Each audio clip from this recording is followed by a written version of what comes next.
0 to 1, 0ಇಂದ 1ಕ್ಕೆ ಬಂದಿದ್ವಿ. ಮೊದಲ ಸೀಸನ್ ನಡೆಸುವಾಗ ನಮಗೊಂದು ಅನುಮಾನ ಇತ್ತು. ಏನಂತ ಹೇಳಿದ್ರೆ, ನಮಗೆ ಸಪೋರ್ಟ್ ಯಾರು ಇಲ್ಲ, ಅಪ್ಪ ಅಮ್ಮ ಮಾಡಿಟ್ಟಿರೋ ಆಸ್ತಿ ಏನೂ ಇಲ್ಲ, ಬ್ಯಾಕ್ಗ್ರೌಂಡ್ ಇಲ್ಲ, ಶ್ರೀಮಂತರ ಮನೆಯಲ್ಲಿ ಹುಟ್ಟಿಲ್ಲ, ಬಡತನದಿಂದ ಬಂದಿದ್ದೀವಿ. ನಾವೊಂದು ಗುರಿ ಇಟ್ಕೊಂಡು ಸಮಾಜದಲ್ಲಿ ಒಂದು ಆಲೋಚನೆ ಇಟ್ಕೊಂಡು ಹೋದ್ರೆ ಜನ ನಮಗೆ ಸಪೋರ್ಟ್ ಮಾಡ್ತಾರಾ ಇಲ್ವಾ ಅಂತ ಒಂದು ಡೌಟ್ ಇತ್ತು, ಒಂದು ಅನುಮಾನ ಇತ್ತು. ಆದರೆ ನಮ್ಮ ಬಂಡವಾಳ ಒಂದೇ ಆಗಿತ್ತು, ನಮ್ಮ ಪ್ರಮೋಟಿಂಗ್ ಪಾರ್ಟ್ನರ್ಸು, ಜನರ ನಂಬಿಕೆಯೇ ನಮ್ಮ ಬಂಡವಾಳ ಆಗಿತ್ತು. ಆ ಒಂದು ಶಕ್ತಿಯ ಜೊತೆಗೆ ನಾವು ಕೆಲಸ ಸ್ಟಾರ್ಟ್ ಮಾಡಿದ್ವಿ. 2023ರಲ್ಲಿ ಒಂದು ಸೀಸನ್ ಅನ್ನ ಸಕ್ಸಸ್ಫುಲಿ ನಾವು ರಿಜಿಸ್ಟರ್ ಮಾಡಿದ್ವಿ. ಅದಾದ್ಮೇಲೆ 0 to 1 ಆದ್ಮೇಲೆ 1 to 10, 1ರಿಂದ 10ಕ್ಕೆ ಬರಬೇಕಿತ್ತು. 1ರಿಂದ 10ಕ್ಕೆ ನಾವು ತಲುಪಿದ್ವಿ. ಅಂಡ್ ಇವತ್ತು ಖುಷಿಯಿಂದ ಹೇಳ್ಬೋದು, ಡ್ರೀಮ್ ಡೀಲ್ ಗ್ರೂಪ್ ಅಲ್ಲಿ 250ಕ್ಕೂ ಹೆಚ್ಚಿನ ಸೀಸನ್ ನಾವು ಲಾಂಚ್ ಮಾಡ್ತಾ ಇದ್ದೀವಿ. ಇದಕ್ಕೆ ಮೊದಲನೇದಾಗಿ ಭಗವಂತನಿಗೆ ನಾವು ಧನ್ಯವಾದಗಳನ್ನ ಹೇಳಬೇಕು. ಅವರ ಕೃಪೆಯಿಂದ ಇದಾಗಿರುವಂಥದ್ದು. ಅದಾದ್ಮೇಲೆ ಎಷ್ಟೋ ತಾಯಂದಿರ ಪ್ರಾರ್ಥನೆ, ಎಷ್ಟೋ ಪ್ರಮೋಟಿಂಗ್ ಪಾರ್ಟ್ನರ್ಸ್ಗಳ ಶ್ರಮ, ನಮ್ಮ ಸಾರಥಿಗಳ ಶ್ರಮ, ಇದೆಲ್ಲದರಿಂದ ಇದು ಆಗಿದೆ. ಸೊ ಅದಕ್ಕೋಸ್ಕರ ಈ ಒಂದು ತಂಡದ ಸಾರಥಿಗಳಿಗೆ, ನಮ್ಮೆಲ್ಲ ಪ್ರಮೋಟಿಂಗ್ ಪಾರ್ಟ್ನರ್ಸ್ಗೆ ಒಂದು ಜೋರಾದ ಚಪ್ಪಾಳೆ. ಖಂಡಿತ ಒಂದು ಅದ್ಭುತವಾದಂಥ ಎನರ್ಜಿ ನನಗೆ ಕಾಣ್ತಾ ಇದೆ. ಊಟ ಆದಮೇಲೆ always first period, second period ಕಷ್ಟ ಅಲ್ವಾ? 4 ಗಂಟೆ 5 ಗಂಟೆ ಆಯ್ತು ಅಂದ್ರೆ ಬೆಲ್ ಯಾವಾಗ ಹೊಡಿತಾರೆ ಅಂತ ಕಾಯ್ತಾ ಇರ್ತೀವಿ, ಯಾವಾಗ ಬಿಡ್ತಾರೆ, ಯಾವಾಗ ಹೋಗೋಣ ಅಂತ. ಆದ್ರೆ ನೀವೆಲ್ಲರೂ ಕೂಡ ಇಷ್ಟೊಂದು ಎನರ್ಜಿಯಿಂದ, ಇಷ್ಟೊಂದು ಕಾತುರದಿಂದ ಈ ಒಂದು ಕಾರ್ಯಕ್ರಮದಲ್ಲಿ ಭಾಗಿಯಾಗ್ತಾ ಇದ್ದೀರ ಅಂದ್ರೆ ಅದಕ್ಕೆ ಖಂಡಿತವಾಗ್ಲೂ ನಿಮ್ಮ ಒಂದು ಡೆಡಿಕೇಶನ್, ನಿಮ್ಮ ಆ ಒಂದು ಸ್ಪಿರಿಟ್ ಏನಿದೆ ಅಲ್ಲ, ಅದು ಕಾಣ್ತಾ ಇದೆ. ರೈಟ್. ಸೊ ಖಂಡಿತವಾಗ್ಲೂ ನೀವೇನು ಎನರ್ಜಿ ಕೊಡ್ತೀರಾ ಅದನ್ನು ನಾನು ನಿಮಗೆ ರಿಟರ್ನ್ ಕೊಡೋದಕ್ಕೆ ಇಷ್ಟಪಡ್ತೀನಿ. ಆ್ಯಂಡ್ ನಾನಿಲ್ಲಿ ಎಷ್ಟು ಜನ ನನ್ನನ್ನು ಫಸ್ಟ್ ಟೈಮ್ ನೋಡ್ತಾ ಇದ್ದೀರಾ? First time? ಓಕೆ. ಎಷ್ಟು ಜನ ಪ್ರಾಚೀನ ಕಾಲದವ್ರು, ನನ್ನ ಜೊತೆ ಮುಂಚೆ ಇದ್ದವರು? ಓಕೆ, ಎಷ್ಟು ಜನ? ಓಕೆ, ಹೊಸೊಬ್ಬರು ತುಂಬ ಜನ ಇದ್ದಾರೆ. ಅವರಿಗೆ ನನ್ನ ಪರಿಚಯ ನಾನು ಮೊದಲಾಗಿ ಕೊಡೋದಕ್ಕೆ ಇಷ್ಟಪಡ್ತೀನಿ. ಯಾಕೆಂತ ಹೇಳಿದ್ರೆ, ನೀವು ಯಾರ ಜೊತೆ ವ್ಯವಹಾರ ಮಾಡ್ತಾ ಇದ್ದೀರಾ, ಅವ್ರು ಎಂಥವ್ರು, ಅವರ ಆಲೋಚನೆಗಳೇನು, ಅವರ ಬ್ಯಾಕ್ಗ್ರೌಂಡ್ ಏನು ಅಂತ ತಿಳ್ಕೊಳ್ಳೋದು ಅತಿ ಮುಖ್ಯ ಆಗಿರುತ್ತೆ, ಹೌದಲ್ಲ? ನೀವು ಪಾರ್ಟ್ನರ್ಶಿಪ್ ಯಾರ ಜೊತೆಗಿರೋದು? ನನ್ನ ಜೊತೆಗಿರುವಂಥದ್ದು. ನನ್ನ ಜೊತೆಗೆ ನೀವು ಪಾರ್ಟ್ನರ್ಶಿಪ್ ಅಲ್ಲಿ ಇದ್ದೀರಾ ಅಂತ ಹೇಳಿದ್ರೆ ನಿಮ್ಮ ಪಾರ್ಟ್ನರ್ ಯಾರು, ಎಲ್ಲಿಂದ ಬಂದಿದ್ದಾರೆ, ಏನ್ ಮಾಡ್ತಾರೆ, ಇವ್ರ ಆಲೋಚನೆ ಏನು, ಇವ್ರ ಗುರಿ ಏನು ಅಂತ ಗೊತ್ತಾಗ್ಬೇಕು, ಹೌದಲ್ವಾ? ಕಳೆದ ಬಾರಿ ಇದೇ ಪ್ರೋಗ್ರಾಮ್ ಅಲ್ಲಿ ಇದೇ ಹೊಲ ಲಾಂಚ್ ಮಾಡಿದ್ದ ನಾವು. ಸೊ ಕಳೆದ ಬಾರಿ ನಮ್ಮ ರಿಲೇಟಿವ್ ಒಬ್ಬರಿಗೆ ಏನ್ ಹೇಳ್ತೀವಿ, ಹಾಸ್ಪಿಟಲ್ ಅಡ್ಮಿಟ್ ಆಗಿದ್ರು, ಹಾರ್ಟ್ ಅಟ್ಯಾಕ್ ಆಗಿತ್ತು. ಸೊ ಅದರಿಂದಾಗಿ ನನಗೆ ಆ ಕಾರ್ಯಕ್ರಮ ಅಟೆಂಡ್ ಆಗ್ಲಿಕ್ಕೆ ಆಗ್ಲಿಲ್ಲ. ಸೊ ಇವತ್ತು ತುಂಬಾ ಖುಷಿ ಆಗ್ತಾ ಇದೆ ಈ ಒಂದು ಕಾರ್ಯಕ್ರಮದಲ್ಲಿ ನಿಮ್ಮ ಜೊತೆಗೆ ಪಾಲ್ಗೊಳ್ಳಿಕ್ಕೆ. ಅದೇ ರೀತಿ ನಾನು ಅವಾಗಲೇ ಹೇಳಿದ ಹಾಗೆ, ನಾವು ಯಾರ ಜೊತೆ ವ್ಯವಹಾರ ಮಾಡ್ತಾ ಇದೀವಿ ಅವ್ರ ಬಗ್ಗೆ ತಿಳ್ಕೊಳ್ಳೋದು ಅತಿ ಮುಖ್ಯ. ಯಾಕೆಂತ ಹೇಳಿದ್ರೆ, ನೀವು ಜೇನುನೊಣದ ಸಹವಾಸ ಮಾಡಿದ್ರೆ ಜೇನುನೊಣ ಎಲ್ಲಿ ಕರ್ಕೊಂಡು ಹೋಗುತ್ತೆ? ಹೂವಿನ ಮಕರಂದ ಇರೋದಕ್ಕೆ ಕರ್ಕೊಂಡು ಹೋಗುತ್ತೆ. ಅದೇ ಚರಂಡಿಲಿರೋ ನೊಣದ ಸಹವಾಸ ಮಾಡಿದ್ರೆ ಎಲ್ಲಿ ಕರ್ಕೊಂಡು ಹೋಗುತ್ತೆ? ಚರಂಡಿ ಹತ್ರ ಕರ್ಕೊಂಡು ಹೋಗುತ್ತೆ. ಗಲೀಜ್ ಹತ್ರ ನೊಣ ಒಂದೇ, ಅದರ ಗುಣ ಬೇರೆ. ಅದೇ ರೀತಿ ನೀವು ಯಾವುದೇ ಜನರ ಜೊತೆ ವ್ಯವಹಾರ ಮಾಡುವಾಗ ಅವ್ರ ಬಗ್ಗೆ ತಿಳ್ಕೊಳ್ಳೋದು ಅತಿ ಮುಖ್ಯ ಆಗಿರುತ್ತೆ, ಹೌದಲ್ವಾ? 4 ಜನ ಕುಡುಕರ ಜೊತೆಗಿದ್ರೆ 5ನೇ ಬಾಟಲ್ 100% ಓಪನ್ ಮಾಡೋರು ನಾವೇ, ಹೌದಲ್ವಾ? ಸೊ ಹಾಗಿರುವಾಗ ನಮ್ಮ ಸುತ್ತಮುತ್ತಲಿನ ಎನ್ವಿರಾನ್ಮೆಂಟ್, ನಮ್ಮ ವಾತಾವರಣ ತುಂಬಾ ಮುಖ್ಯ ಆಗಿರುತ್ತೆ. ಸೊ ನನ್ನ ಬಗ್ಗೆ ಹೇಳ್ಬೇಕಂದ್ರೆ, ನಾನು ಹುಟ್ಟಿ ಬೆಳೆದಿರೋದು ಉಜಿರೆ, ಧರ್ಮಸ್ಥಳ ಭಾಗದಲ್ಲಿ. ಧರ್ಮಸ್ಥಳಕ್ಕೆ ಬಂದಿದ್ದೀರಾ? ಶ್ರೀ ಧರ್ಮಸ್ಥಳ ಮಂಜುನಾಥೇಶ್ವರ ಅನುದಾನಿತ ಶಾಲೆಯಲ್ಲಿ ಮಧ್ಯಾಹ್ನ ಬಿಸಿ ಊಟ ತಿಂದ್ಕೊಂಡು ಮಂಜುನಾಥ ಸ್ವಾಮಿ ಅನುಗ್ರಹದ ಜೊತೆಗೆ ಅಲ್ಲೇ ಓದಿರುವಂಥದ್ದು ನಾನು. ಸಣ್ಣ ವಯಸ್ಸಲ್ಲಿ ನಮ್ಮ ತಂದೆ ಒಬ್ರು ಟೀಚರ್ ಆಗಿದ್ರು. ಮನೆಯ ದೊಡ್ಡ ಮಗನಿಗೆ ಯಾವತ್ತೂ ಜವಾಬ್ದಾರಿ ಏನಿರುತ್ತೆ? ಜಾಸ್ತಿ ಇರುತ್ತೆ. ದೊಡ್ಡಣ್ಣ ಅಂತ ಹೇಳ್ತಾರೆ ಅಲ್ವಾ? ನನಗಿಬ್ರು ತಂಗಿಯಂದರು, ಒಬ್ಬ ತಮ್ಮ. ತಂದೆಗೆ ಜಾಸ್ತಿ ಆದಾಯ ಇಲ್ಲ, ಒಂದು ಬಾಡಿಗೆ ಮನೆಯಲ್ಲಿ ವಾಸವಾಗಿದ್ವಿ. ಆ ಸಮಯದಲ್ಲಿ ತುಂಬಾ ಕಷ್ಟ ನಾನು ನೋಡ್ತಾ ಇದ್ದೆ. ನಮ್ಮ ತಂದೆ ತಾಯಿ ಎಷ್ಟು ಕಷ್ಟ ಪಡ್ತಾ ಇದ್ದಾರೆ ನಮ್ಮನ್ನ ಸಾಕೋದಕ್ಕೆ. ಅದಕ್ಕೆ ಸಣ್ಣ ವಯಸ್ಸಲ್ಲೇ ಎಲ್ಲ ಸಣ್ಣ ಪುಟ್ಟ ಕೆಲಸ ನಾನು ಮಾಡ್ತಾ ಇದ್ದೆ. ಮೊದಲನೇ ಕೆಲಸ ನಾನು ಮಾಡಿರುವಂಥದ್ದು ಮೇಸ್ತ್ರಿ ಜೊತೆಗೆ ಹೆಲ್ಪರ್ ಆಗಿ ಹೋಗ್ತಾ ಇದೆ. ಯಾರಾದ್ರೂ ಮೇಸ್ತ್ರಿ ಇದ್ದೀರಾ ಇಲ್ಲಿ? ಮೇಸ್ತ್ರಿ, ಕಲ್ಲು ಕಟ್ಟೋರು, ಸಾರಣೆ ಮಾಡೋರು ಇದ್ದೀರಾ? ಹೆಲ್ಪರ್ಗೆ ಎಷ್ಟು ಕೊಡ್ತೀರಾ ಸರ್ ಸಂಬಳ? 600. ಇವಾಗ ನೋಡಿ 600 ಇದೆ. ಅವಾಗ ನಮಗೆ 250 ರೂಪಾಯಿ ಸಿಗ್ತಿತ್ತು. ಶನಿವಾರ ಭಾನುವಾರ ಅಂತ ಒಂದಿದ್ರೆ ಮೇಸ್ತ್ರಿ ಜೊತೆಯಲ್ಲಿ ಇರ್ತಿದ್ದೆ ನಾನು. ಅದೇ ರೀತಿ ಏನ್ ಹೇಳ್ತೀವಿ, ಬೇಸಿಗೆ ರಜಾ ಏನ್ ಬರುತ್ತೆ ಅದರಲ್ಲೂ ಕೂಡ ನಾನು ಕೆಲಸ ಮಾಡ್ತಾ ಇದ್ದೆ. ಯಾಕಂತ ಹೇಳಿದ್ರೆ ನನ್ನ ಕುಟುಂಬಕ್ಕೆ ಏನಾದ್ರೂ ಒಂದು ಸಹಾಯ ನನ್ನ ಕೈಯಿಂದ ಆಗಬೇಕು. ಕೆಲಸ ಮಾಡಕ್ ಹೋಗೋವರೆಗೂ ಪರೀಕ್ಷೆಯಲ್ಲಿ ನನ್ನ ಮಾರ್ಕು, ನನ್ನ ಅಂಕಗಳು 40%ಗಿಂತ ಜಾಸ್ತಿ ಹೋಗ್ತಾ ಇರಲಿಲ್ಲ. 250 ರೂಪಾಯಿ ದುಡಿಯೋದು ಎಷ್ಟು ಕಷ್ಟ ಅಂತ ಗೊತ್ತಾಯ್ತಲ್ಲ, ಅವತ್ತಿಂದ ಒಂದು ಸಲ 85%ಗಿಂತ ಕಡಿಮೆ ಮಾರ್ಕ್ ನಾನು ತೆಗೆದಿಲ್ಲ. ರೈಟ್. ಸೊ 10th ಅಲ್ಲಿ ಡಿಸ್ಟಿಂಕ್ಷನ್, PUC ಸೈನ್ಸ್ ಡಿಸ್ಟಿಂಕ್ಷನ್, ಅದಾದ್ಮೇಲೆ ಕಂಪ್ಯೂಟರ್ ಸೈನ್ಸ್ ಇಂಜಿನಿಯರಿಂಗ್ ನಾನು ಜಾಯ್ನ್ ಆದೆ. ಕಂಪ್ಯೂಟರ್ ಸೈನ್ಸ್ ಇಂಜಿನಿಯರಿಂಗ್ ನಾನು ಜಾಯ್ನ್ ಆದ್ಮೇಲೆ ನನಗೆ ಅರ್ಥ ಆಗಿದ್ದು ಒಂದು ವಿಚಾರ ಏನಂತ ಹೇಳಿದ್ರೆ, ಎಲ್ಲರೂ ಏನ್ ಮಾಡ್ತಾ ಇದ್ದಾರೋ ಅದನ್ನೇ ನಾನು ಮಾಡಿದ್ರೆ ಎಲ್ರಿಗೂ ಏನ್ ಸಿಗ್ತಾ ಇದೆಯೋ ಅದೇ ನನಗೆ ಸಿಗುತ್ತೆ. ಎಲ್ಲರೂ ಏನ್ ಮಾಡ್ತಾ ಇಲ್ವೋ ಅದನ್ನ ನಾನು ಮಾಡಿದ್ರೆ ಎಲ್ರಿಗೂ ಏನ್ ಸಿಗ್ತಾ ಇಲ್ವೋ ಅದು ನನಗೆ ಸಿಗುತ್ತೆ. ಗೊತ್ತಾಯ್ತಾ? ಗೊತ್ತಾದ್ರೆ ಗೊತ್ತಾಯ್ತು ಅಂತ ಹೇಳ್ಬೇಕು, ಗೊತ್ತಾಗ್ಲಿಲ್ಲ ಅಂದ್ರೆ ಗೊತ್ತಾಗ್ಲಿಲ್ಲ ಅಂತ ಹೇಳ್ಬೇಕು, ಗೊತ್ತಾಗ್ಲಿಲ್ಲದನ್ನ ಗೊತ್ತಾಯ್ತು ಅಂತ ಹೇಳಿದ್ರೆ ಗೊತ್ತಾಗೋದು ಕೂಡ ಗೊತ್ತಾಗದೆ ಹೋಗುತ್ತೆ. ಗೊತ್ತಾಯ್ತಾ? ರೈಟ್. ಗೊತ್ತಾದ್ರೆ ಮಾತ್ರ ಗೊತ್ತಾಯ್ತು ಅಂತೇಳಿ, ಇಲ್ಲ ಅಂದ್ರೆ ಗೊತ್ತಾಗಿಲ್ಲ ಅಂದ್ರೆ. ಸೊ ಇಂಥ ಒಂದು ಸಂದರ್ಭದಲ್ಲಿ ನಾನು ಲೆಕ್ಕಾಚಾರ ಹಾಕಿದೆ. ಇಂಜಿನಿಯರಿಂಗ್ ಓದ್ತಾ ಇರುವಾಗ ನಾನು ಇಂಜಿನಿಯರ್ ಆಗಿ ಪಾಸ್ ಆದ್ರೆ ಎಷ್ಟು ವರ್ಷ ಬೇಕಾಗಬಹುದು ನನ್ನ ಇಬ್ರು ತಂಗಿಯಂದರ ಮದುವೆ ಮಾಡೋದಕ್ಕೆ, ಒಂದು ಮನೆ ಕಟ್ಟೋದಕ್ಕೆ ಅಂತ ಲೆಕ್ಕಾಚಾರ ಆಗುತ್ತೆ. ಒಂದು 50-60 ಸಾವಿರ ಸಂಬಳ ಸಿಗ್ಬೋದು, ತಿಂಗಳಲ್ಲಿ ಒಂದು 20-30 ಸಾವಿರ ರೂಪಾಯಿ ಉಳಿಸಿದ್ರು ಕೂಡ ಒಂದು ತಂಗಿ ಮದುವೆಗೆ ಮಿನಿಮಮ್ 15-20 ಲಕ್ಷ ಬೇಕು. ಹೌದಲ್ವಾ? ಹೌದಲ್ವಾ? ಹೆಣ್ಣು ಹೆತ್ತವರ ಕಷ್ಟ ಅವ್ರಿಗೆ ಗೊತ್ತು. ಯಾಕೆಂತ ಹೇಳಿದ್ರೆ ನನ್ನ ತಂದೆ 2020ರಲ್ಲಿ ತೀರ್ಕೊಂಡ್ರು. ಸೊ ಮನೆಯ ಎಲ್ಲ ಜವಾಬ್ದಾರಿ ಯಾರ ಮೇಲಿತ್ತು? ನನ್ನ ಮೇಲಿತ್ತು. ಸೊ ಆ ಒಂದು ಸಂದರ್ಭದಲ್ಲಿ ನನ್ನ ಆಲೋಚನೆಗಳು ಏನಿತ್ತು ಅಂತ ಹೇಳಿದ್ರೆ, ಇಬ್ಬರು ತಂಗಿಯ ಮದುವೆ ಮಾಡಬೇಕು ಅಂದ್ರೆ ಒಬ್ಳು ತಂಗಿ ಮದುವೆ ಮಾಡೋದಕ್ಕೆ 15-20 ಲಕ್ಷ ಬೇಕು. ಇನ್ನೊಬ್ಳು ತಂಗಿ ಅಷ್ಟೊತ್ತಿಗೆ ರೆಡಿ ಆಗ್ತಾಳೆ ಮದುವೆಗೆ. ರೈಟ್. ನನ್ನ ಚಿಕ್ಕ ತಂಗಿ 10ನೇ ಕ್ಲಾಸ್ ಓದ್ತಾ ಇದ್ದಾಳೆ. ಸೊ ಅವಳು ಮದುವೆಗೆ ಎಷ್ಟು ಬೇಕು? 15-20 ಲಕ್ಷ. ಸೊ ಹಾಗಾದ್ರೆ 10 ವರ್ಷ ಉಳಿಸ್ಬೇಕು ಕೆಲಸ ಮಾಡಿ, ಮೊದಲ ತಂಗಿ ಮದುವೆ ಮಾಡೋದಕ್ಕೆ, ಎರಡನೇ ತಂಗಿ ಮದುವೆ ಮಾಡೋದಕ್ಕೆ ಮತ್ತೆ 10 ವರ್ಷ ಕೆಲಸ ಮಾಡಬೇಕು. ಅಲ್ಲಿಗೆ 20 ವರ್ಷ ಹೋಯ್ತು. ಇನ್ನು ಮನೆ ಕಟ್ಟೋದಕ್ಕೆ 10 ವರ್ಷ ಕೆಲಸ ಮಾಡಬೇಕು. ಎಲ್ಲ ಆಗೋಷ್ಟೊತ್ತಲ್ಲಿ ನಾನು ಅಂಕಲ್ ಆಗ್ಬಿಟ್ಟಿರ್ತೀನಿ. ಹೌದಲ್ಲ? ನನ್ನ ಹೊಟ್ಟೆ ಹೊರಗಡೆ ಬಂದಿರುತ್ತೆ, ತಲೆ ಕೂದಲು ಖಾಲಿ ಆಗಿರುತ್ತೆ. ಆಮೇಲೆ ದುಡ್ಡು ಮಾಡಿ ಏನ್ ಮಾಡ್ಲಿ ನಾನು? ರೈಟ್. ಸೊ ಆವಾಗ ನನಗೆ ಅರ್ಥ ಆಯ್ತು, ಬಿಸ್ನೆಸ್ ಮಾಡಿದ್ರೆ, ವ್ಯಾಪಾರ ಮಾಡಿದ್ರೆ, ಯಾವ್ದಾದ್ರು ಒಂದು ವ್ಯಾಪಾರ ಚಟುವಟಿಕೆ ನಮ್ಮನ್ನು ನಾವು ತೊಡಸ್ಕೊಂಡ್ರೆ ಬೇಗ ಜೀವನದಲ್ಲಿ ಮುಂದುವರಿಬಹುದು. 16ನೇ ವರ್ಷಕ್ಕೆ ಮೊದಲ ಒಂದು ಕಂಪನಿಯ ಸ್ಥಾಪನೆ ಮಾಡಿದ್ವಿ. ನಾನು 4 ಜನ ಸ್ನೇಹಿತರು ಸೇರ್ಕೊಂಡು ಒಂದು ಜ್ಯೂಸ್ ಗುಡಿ ಕೈಗಾರಿಕೆ ಅಂಗಡಿಯಲ್ಲಿ ಮನೆಯಲ್ಲೇ ಜ್ಯೂಸ್ ಮಾಡಿ ಅಂಗಡಿಗೆ ಮಾರಾಟ ಮಾಡ್ತಾ ಇದ್ವಿ. ಅವಾಗ ನಮಗೆ ಅರ್ಥ ಆಗಿದೆ ಏನಂತ ಹೇಳಿದ್ರೆ, ಜ್ಯೂಸ್ ಫಸ್ಟ್ ನಮಗೆ ಮೈಂಡಲ್ಲಿ ಇತ್ತು, ಜ್ಯೂಸ್ ತಯಾರು ಮಾಡೋದು ಕಷ್ಟ, ಮಾರಾಟ ಮಾಡೋದು ಸುಲಭ ಅಂತ. 2000 ಬಾಟಲ್ ರೆಡಿ ಮಾಡಿದ್ವಿ. ಮಾರ್ಕೆಟ್ ಅಲ್ಲಿ ಹೋಗಿ ವ್ಯಾಪಾರ ಮಾಡಕ್ ನೋಡಿದ್ರೆ 200 ಬಾಟಲ್ ವ್ಯಾಪಾರ ಮಾಡಕ್ಕೆ ಆಗಿಲ್ಲ. ಯಾಕೆ ಅಂತ ಹೇಳಿದ್ರೆ ದೈತ್ಯ ಕಂಪನಿಗಳಿದೆ, ಸ್ಪ್ರೈಟ್ ಇದೆ, ಕೋಕಾ-ಕೋಲಾ ಇದೆ, ಮಿರಿಂಡಾ ಇದೆ. ಇನ್ನು ನಮ್ಮ ಬಡವರ ಕಂಪನಿ ಜ್ಯೂಸ್ ಯಾರು ಕುಡಿತಾರೆ? ಅಲ್ಲಿ ನನಗೆ ಅರ್ಥ ಆಯ್ತು, ಈ ಶ್ರೀಮಂತರ ಮುಂದೆ ಕಾಂಪೀಟ್ ಮಾಡಿ ನಮಗೆ ಬಡವರಿಗೆ ವ್ಯವಹಾರ ಮಾಡೋದಷ್ಟು ಸುಲಭ ಇಲ್ಲ. ಬೇರೆ ಬೇರೆ ವ್ಯವಹಾರ ಮಾಡಿದೆ. ಆ ವ್ಯವಹಾರದಲ್ಲಿ ಆಗಿರೋ ಲಾಸ್ ಅನ್ನ ಬೇರ್ ಮಾಡೋದಕ್ಕೆ ರಾತ್ರಿ ಹೊತ್ತು ಟ್ಯಾಕ್ಸಿ ಓಡಿಸ್ತಾ ಇದ್ದೆ, ಬೆಳಿಗ್ಗೆ ಹೊತ್ತು ಕಾಲೇಜಿಗೆ ಹೋಗ್ತಾ ಇದ್ದೆ. ಅದೇ ರೀತಿ ರಜಾ ದಿನಗಳಲ್ಲಿ ಬೆಂಗಳೂರಲ್ಲಿ ಬಂದು ಊಬರ್ ಡ್ರೈವರ್ಸ್ ಎಷ್ಟು ಜನ ಇದ್ದೀರಾ? ಊಬರ್, ಓಲಾ ಓಡಿಸೋರು ಅಲ್ವಾ? 2017-18 ಒಳ್ಳೆ ಇನ್ಸೆಂಟಿವ್ ಕೊಡ್ತಾ ಇದ್ರು ಅಲ್ವಾ? ಟ್ರಿಪ್ ಕಂಪ್ಲೀಟ್ ಮಾಡಿದ್ರೆ ಡಬಲ್ ಕೊಡ್ತಾ ಇದ್ರು. ಇವಾಗ ಕೊಡಲ್ಲ. ಯಾಕೆ? ಒಂದ್ಸಲ ಎಲ್ಲರನ್ನು ಕರ್ಕೊಂಡ್ಬಂದು ಕಾರ್ ತೆಗ್ಸಿ EMI ಅನ್ನೋ ಟ್ರ್ಯಾಪ್ ಅಲ್ಲಿ ಸಿಕ್ಕಾಕಿಸ್ಮೇಲೆ ನಮ್ಮ ಆದಾಯ ಏನ್ ಮಾಡಿದ್ರು? ಕಡಿಮೆ ಮಾಡಿದ್ರು. ಇದೆಲ್ಲ ನಾನು ಯಾಕೆ ನಿಮ್ ಜೊತೆ ಹಂಚ್ಕೊಳ್ತಾ ಇದ್ದೀನಿ ಅಂದ್ರೆ, ನಾನು ನಿಮ್ಮಲ್ಲೇ ಒಬ್ಬ ಅಂತ ನಿಮಗೆ ಗೊತ್ತಿರ್ಬೇಕು. ಯಾಕಂತ ಹೇಳಿದ್ರೆ ಕಷ್ಟ ಅನುಭವಿಸಿದವ್ರಿಗೆ ಇನ್ನೊಬ್ರು ಕಷ್ಟ ಗೊತ್ತಿರೋದು. ನಾವೆಲ್ಲ ಮಿಡಲ್ ಕ್ಲಾಸ್ ಇಂದ ಬಂದಿರೋರು. ನಮ್ಮ ಸಮಸ್ಯೆಗಳು ಒಂದೇ, ಏನು? ಮನೆ ಬಾಡಿಗೆ ಕಟ್ಟೋದು ಕಷ್ಟ, ಕರೆಂಟ್ ಬಿಲ್ ಕಟ್ಟೋದು ಕಷ್ಟ, ಮಕ್ಕಳ ಫೀಸ್ ಕಟ್ಟೋದು ಕಷ್ಟ, ತಂದೆ ತಾಯಿ ಆರೋಗ್ಯಕ್ಕೆ ಹಾಸ್ಪಿಟಲ್ ಬಿಲ್ ಕಟ್ಟೋದು ಕಷ್ಟ. ಹೌದಾ ಅಲ್ವಾ? 1 ಗ್ರಾಮ್ ಚಿನ್ನ ಧರಿಸೋದು ಇವತ್ತು ಕಷ್ಟ. ಪ್ರೈಸ್ ನೋಡಿ, ಒಂದು ವಾರದಲ್ಲಿ 10-20% ಜಾಸ್ತಿ ಆಗಿದೆ. ಹೌದಲ್ವ? ಇನ್ನು ಹೆಣ್ಮಕ್ಳು ಮದುವೆ ಮಾಡೋದು ಹೇಗೆ? ಎಷ್ಟೋ ಜನರ ಚಿಂತೆ ಇರುತ್ತೆ. ಒಂದು 2 ಗ್ರಾಮ್ 5 ಗ್ರಾಮ್ ಚಿನ್ನ ಹಾಕೋದು ಇವತ್ತು ಎಷ್ಟು ಕಷ್ಟ ಆಗ್ಬಿಟ್ಟಿದೆ. ಹೌದಲ್ವ? ಸೊ ಇಂಥ ಒಂದು ಸನ್ನಿವೇಶ ಇರುವಾಗ ಅತಿ ಮುಖ್ಯವಾದದ್ದು, ನಮ್ಮ ಫ್ಯಾಮಿಲಿಯ ಎಲ್ಲ ಪ್ರಾಬ್ಲಮ್ ಸಾಲ್ವ್ ಮಾಡಬೇಕಾಗಿರುವಂಥದ್ದು ಯಾವುದು?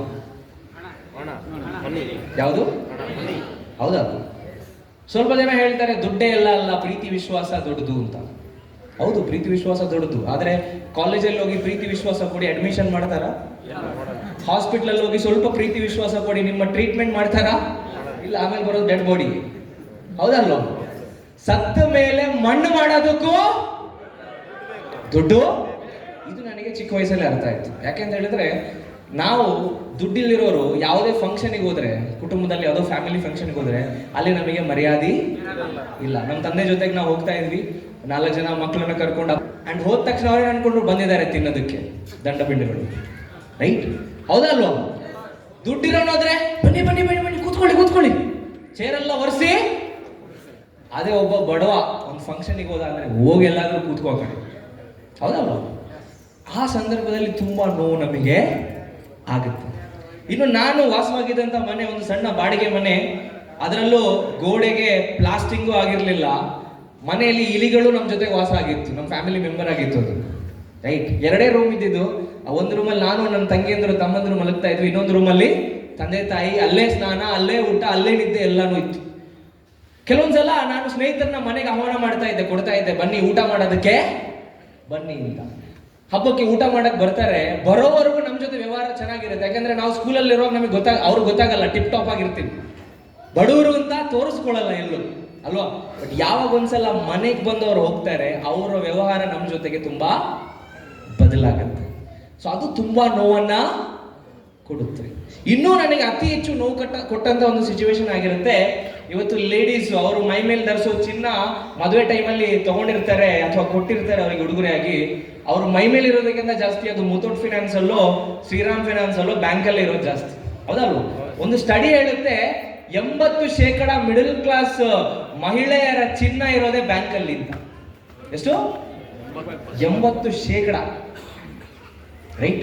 ಅಂಡ್ ಅದರಲ್ಲಿ ಇವತ್ತು ನಾನು ಹೇಳೋದಾದ್ರೆ, ನನ್ನ ತಾಯಿ ಹತ್ರ ಒಂದು ಸಣ್ಣ ಕಿವಿ ಓಲೆ ಮಾತ್ರ ಉಳಿದಿತ್ತು. ಒಂದು ದಿನ ನಾವು ಕರೆಂಟ್ ಬಿಲ್ ಕಟ್ಟಿಲ್ಲ ಅಂತ ಹೇಳಿದ್ರೆ ಲೈನ್ ಮ್ಯಾನ್ ಬಂದು ಏನ್ ಮಾಡ್ತಾರೆ, ಫಸ್ಟ್ ಫ್ಯೂಸ್ ತೆಗಿತಾರೆ. ಒಂದ್ಸಲ ಫ್ಯೂಸ್ ತೆಗೆದಿದ್ರು, 3 ತಿಂಗಳು ಕರೆಂಟ್ ಬಿಲ್ ಕಟ್ಟಿರ್ಲಿಲ್ಲ, ಪರೀಕ್ಷೆ ಬೇರೆ ಇತ್ತು ನಮಗೆ. ಆ ಸಂದರ್ಭದಲ್ಲಿ ನನಗೆ ಇವತ್ತು ನೆನಪಿದೆ, ತಾಯಿ ಅದನ್ನ ತೆಗೆದು ನನ್ನ ಕೈಗೆ ಕೊಟ್ಟಿದ್ರು, ಇದನ್ನ ಅಡ ಇಟ್ಟು ಬಾ, ಆ ದುಡ್ಡಲ್ಲಿ ಫ್ಯೂಸ್ ತಗೊಂಬಾ ಅಥವಾ ಕರೆಂಟ್ ಬಿಲ್ ಕಟ್ಟು ಬಾ ಅಂತ. ನಾನು ಅವತ್ತು ಹತ್ಕೊಂಡು ಅಥವಾ ಬೇಜಾರಲ್ಲಿ ಹೋಗಿದ್ದೆ. ಅವತ್ತು ಡಿಸೈಡ್ ಮಾಡಿದ್ದೆ, ಒಂದು ದಿನ ನನ್ನ ತಾಯಿ ಮೈ ಮೇಲೆ ಒಳ್ಳೆ ಬಳೆ ಇರಬೇಕು, ಒಳ್ಳೆ ನೆಕ್ಲೆಸ್ ಇರಬೇಕು ಅಂತ. ಇವತ್ತು ಖುಷಿಯಿಂದ ಹೇಳ್ಬೋದು, ಒಂದು 70-80 ಲಕ್ಷ ಚಿನ್ನ ನಮ್ಮ ತಾಯಿ ಮೈ ಮೇಲೆ ಹಾಕೋದಕ್ಕೆ ನನ್ನ ಕೈಲಾಗಿದೆ. ಇದು ಯಾಕೆ ನಿಮ್ ಜೊತೆಗೆ ಹಂಚ್ಕೊಳ್ತಾ ಇದ್ದೀನಿ ಅಂತ ಹೇಳಿದ್ರೆ, ಈ ಕಂಪನಿ ಯಾರೋ ಶ್ರೀಮಂತರು ಯಾರೋ ಎಲ್ಲೋ ಕೂತ್ಕೊಂಡು ಕಟ್ಟಿ ನಡೆಸ್ತಾ ಇರೋದು ಅಲ್ಲ. ನಮ್ಮ ತರಾನೇ ಬಡತನದಿಂದ ಬಂದು ಕಷ್ಟಗಳನ್ನ ಅನುಭವಿಸಿ ಏನಾದ್ರೂ ಒಂದು ಬದಲಾವಣೆ ತರಬೇಕು ಅನ್ನೋ ಒಂದು ನಿಟ್ಟಿನಲ್ಲಿ ನಾವಿಲ್ಲಿ ವ್ಯಾಪಾರ ಮಾಡ್ತಾ ಇರೋದು. ಇವತ್ತು ಡ್ರೀಮ್ ಡೀಲ್ ಬ್ರ್ಯಾಂಡ್ ಅಲ್ಲಿ ಟಿವಿ ಇದೆ, ವಾಷಿಂಗ್ ಮಿಷಿನ್ ಇದೆ, AC ಇದೆ, ಇನ್ವರ್ಟರ್ ಇದೆ, ಬೇರೆ ಬೇರೆ ಪದಾರ್ಥಗಳಿದೆ. ಒಂದು ದಿನ ನಾನು ಹೇಳಿದೆ ನೋಡಿ, ಜ್ಯೂಸ್ 2000 ಬಾಟಲ್ ರೆಡಿ ಮಾಡಿದ್ವಿ. ಎಷ್ಟು ಸಾವಿರ? 200 ವ್ಯಾಪಾರ ಮಾಡಕ್ ಆಗಿಲ್ಲ, ಅಲ್ವಾ? ಎಷ್ಟೋ ಜನ ನಾವು ಟಿವಿ ನೋಡೋದಕ್ಕೆ, ಎಷ್ಟು ಜನ ಪಕ್ಕದ ಮನೆಗೆ ಹೋಗ್ತಾ ಇದ್ರಿ ಟಿವಿ ನೋಡಕ್ಕೆ? ಹೋಗ್ತಾ ಇದ್ವಾ? ಆ ಮನೆ ಯಜಮಾನ್ ಹೇಗೆ ವ್ಯವಹಾರ ಮಾಡ್ತಾ ಇದ್ರು ನಮ್ಮ ಜೊತೆಗೆ, ಹೌದಲ್ವಾ? ಸಡನ್ ಆಗಿ ಒಂದು ಯಜಮಾನ್ ಆಫ್ ಮಾಡೋದು. ಯಜಮಾನ್ತಿಗೆ ಸ್ವಲ್ಪ ಅಹಂಕಾರ ಜಾಸ್ತಿ, ಹೆಸರು. ನಾನು ಕೂಡ ಪಕ್ಕದ ಮನೆಗೆ ಹೋಗ್ತಾ ಇದ್ದೆ, ಅವರು ಟಿವಿ ಆಫ್ ಮಾಡ್ತಾ ಇದ್ರು ಸಡನ್ ಆಗಿ. ಇವತ್ತು ಖುಷಿಯಿಂದ ಹೇಳ್ಬೋದು, ಒಂದು ಟಿವಿ ಅಲ್ಲ, ಒಂದು ಟಿವಿ ಕಂಪನಿನೇ ರೆಡಿ ಮಾಡಿದ್ವಿ. ಈಗಾಗಲೇ ನಮ್ಮ ಹತ್ರ 5-6 ಸಾವಿರ ಟಿವಿ ಆರ್ಡರ್ ಇದೆ. 1-1.5 ಸಾವಿರ ಟಿವಿ ಕೊಟ್ಟು ಆಯ್ತು. ಇದೆಲ್ಲ ಯಾಕೆ ನಿಮ್ಮ ಹತ್ರ ಹಂಚ್ಕೊಳ್ತಾ ಇದ್ದೀನಿ ಅಂತ ಹೇಳಿದ್ರೆ, ಕನಸನ್ನ ಕಂಡು ಅದಕ್ಕೋಸ್ಕರ ಶ್ರಮ ಪಟ್ರೆ ಅದನ್ನು ನನಸಾಗಿಸ್ಲಿಕ್ಕೆ ಖಂಡಿತ ಸಾಧ್ಯ ಇದೆ, ಹೌದಲ್ವ? ಭಗವದ್ಗೀತೆಯಲ್ಲಿ ಕನಸಿನ ಬಗ್ಗೆ ಏನು ಹೇಳಿದೆ?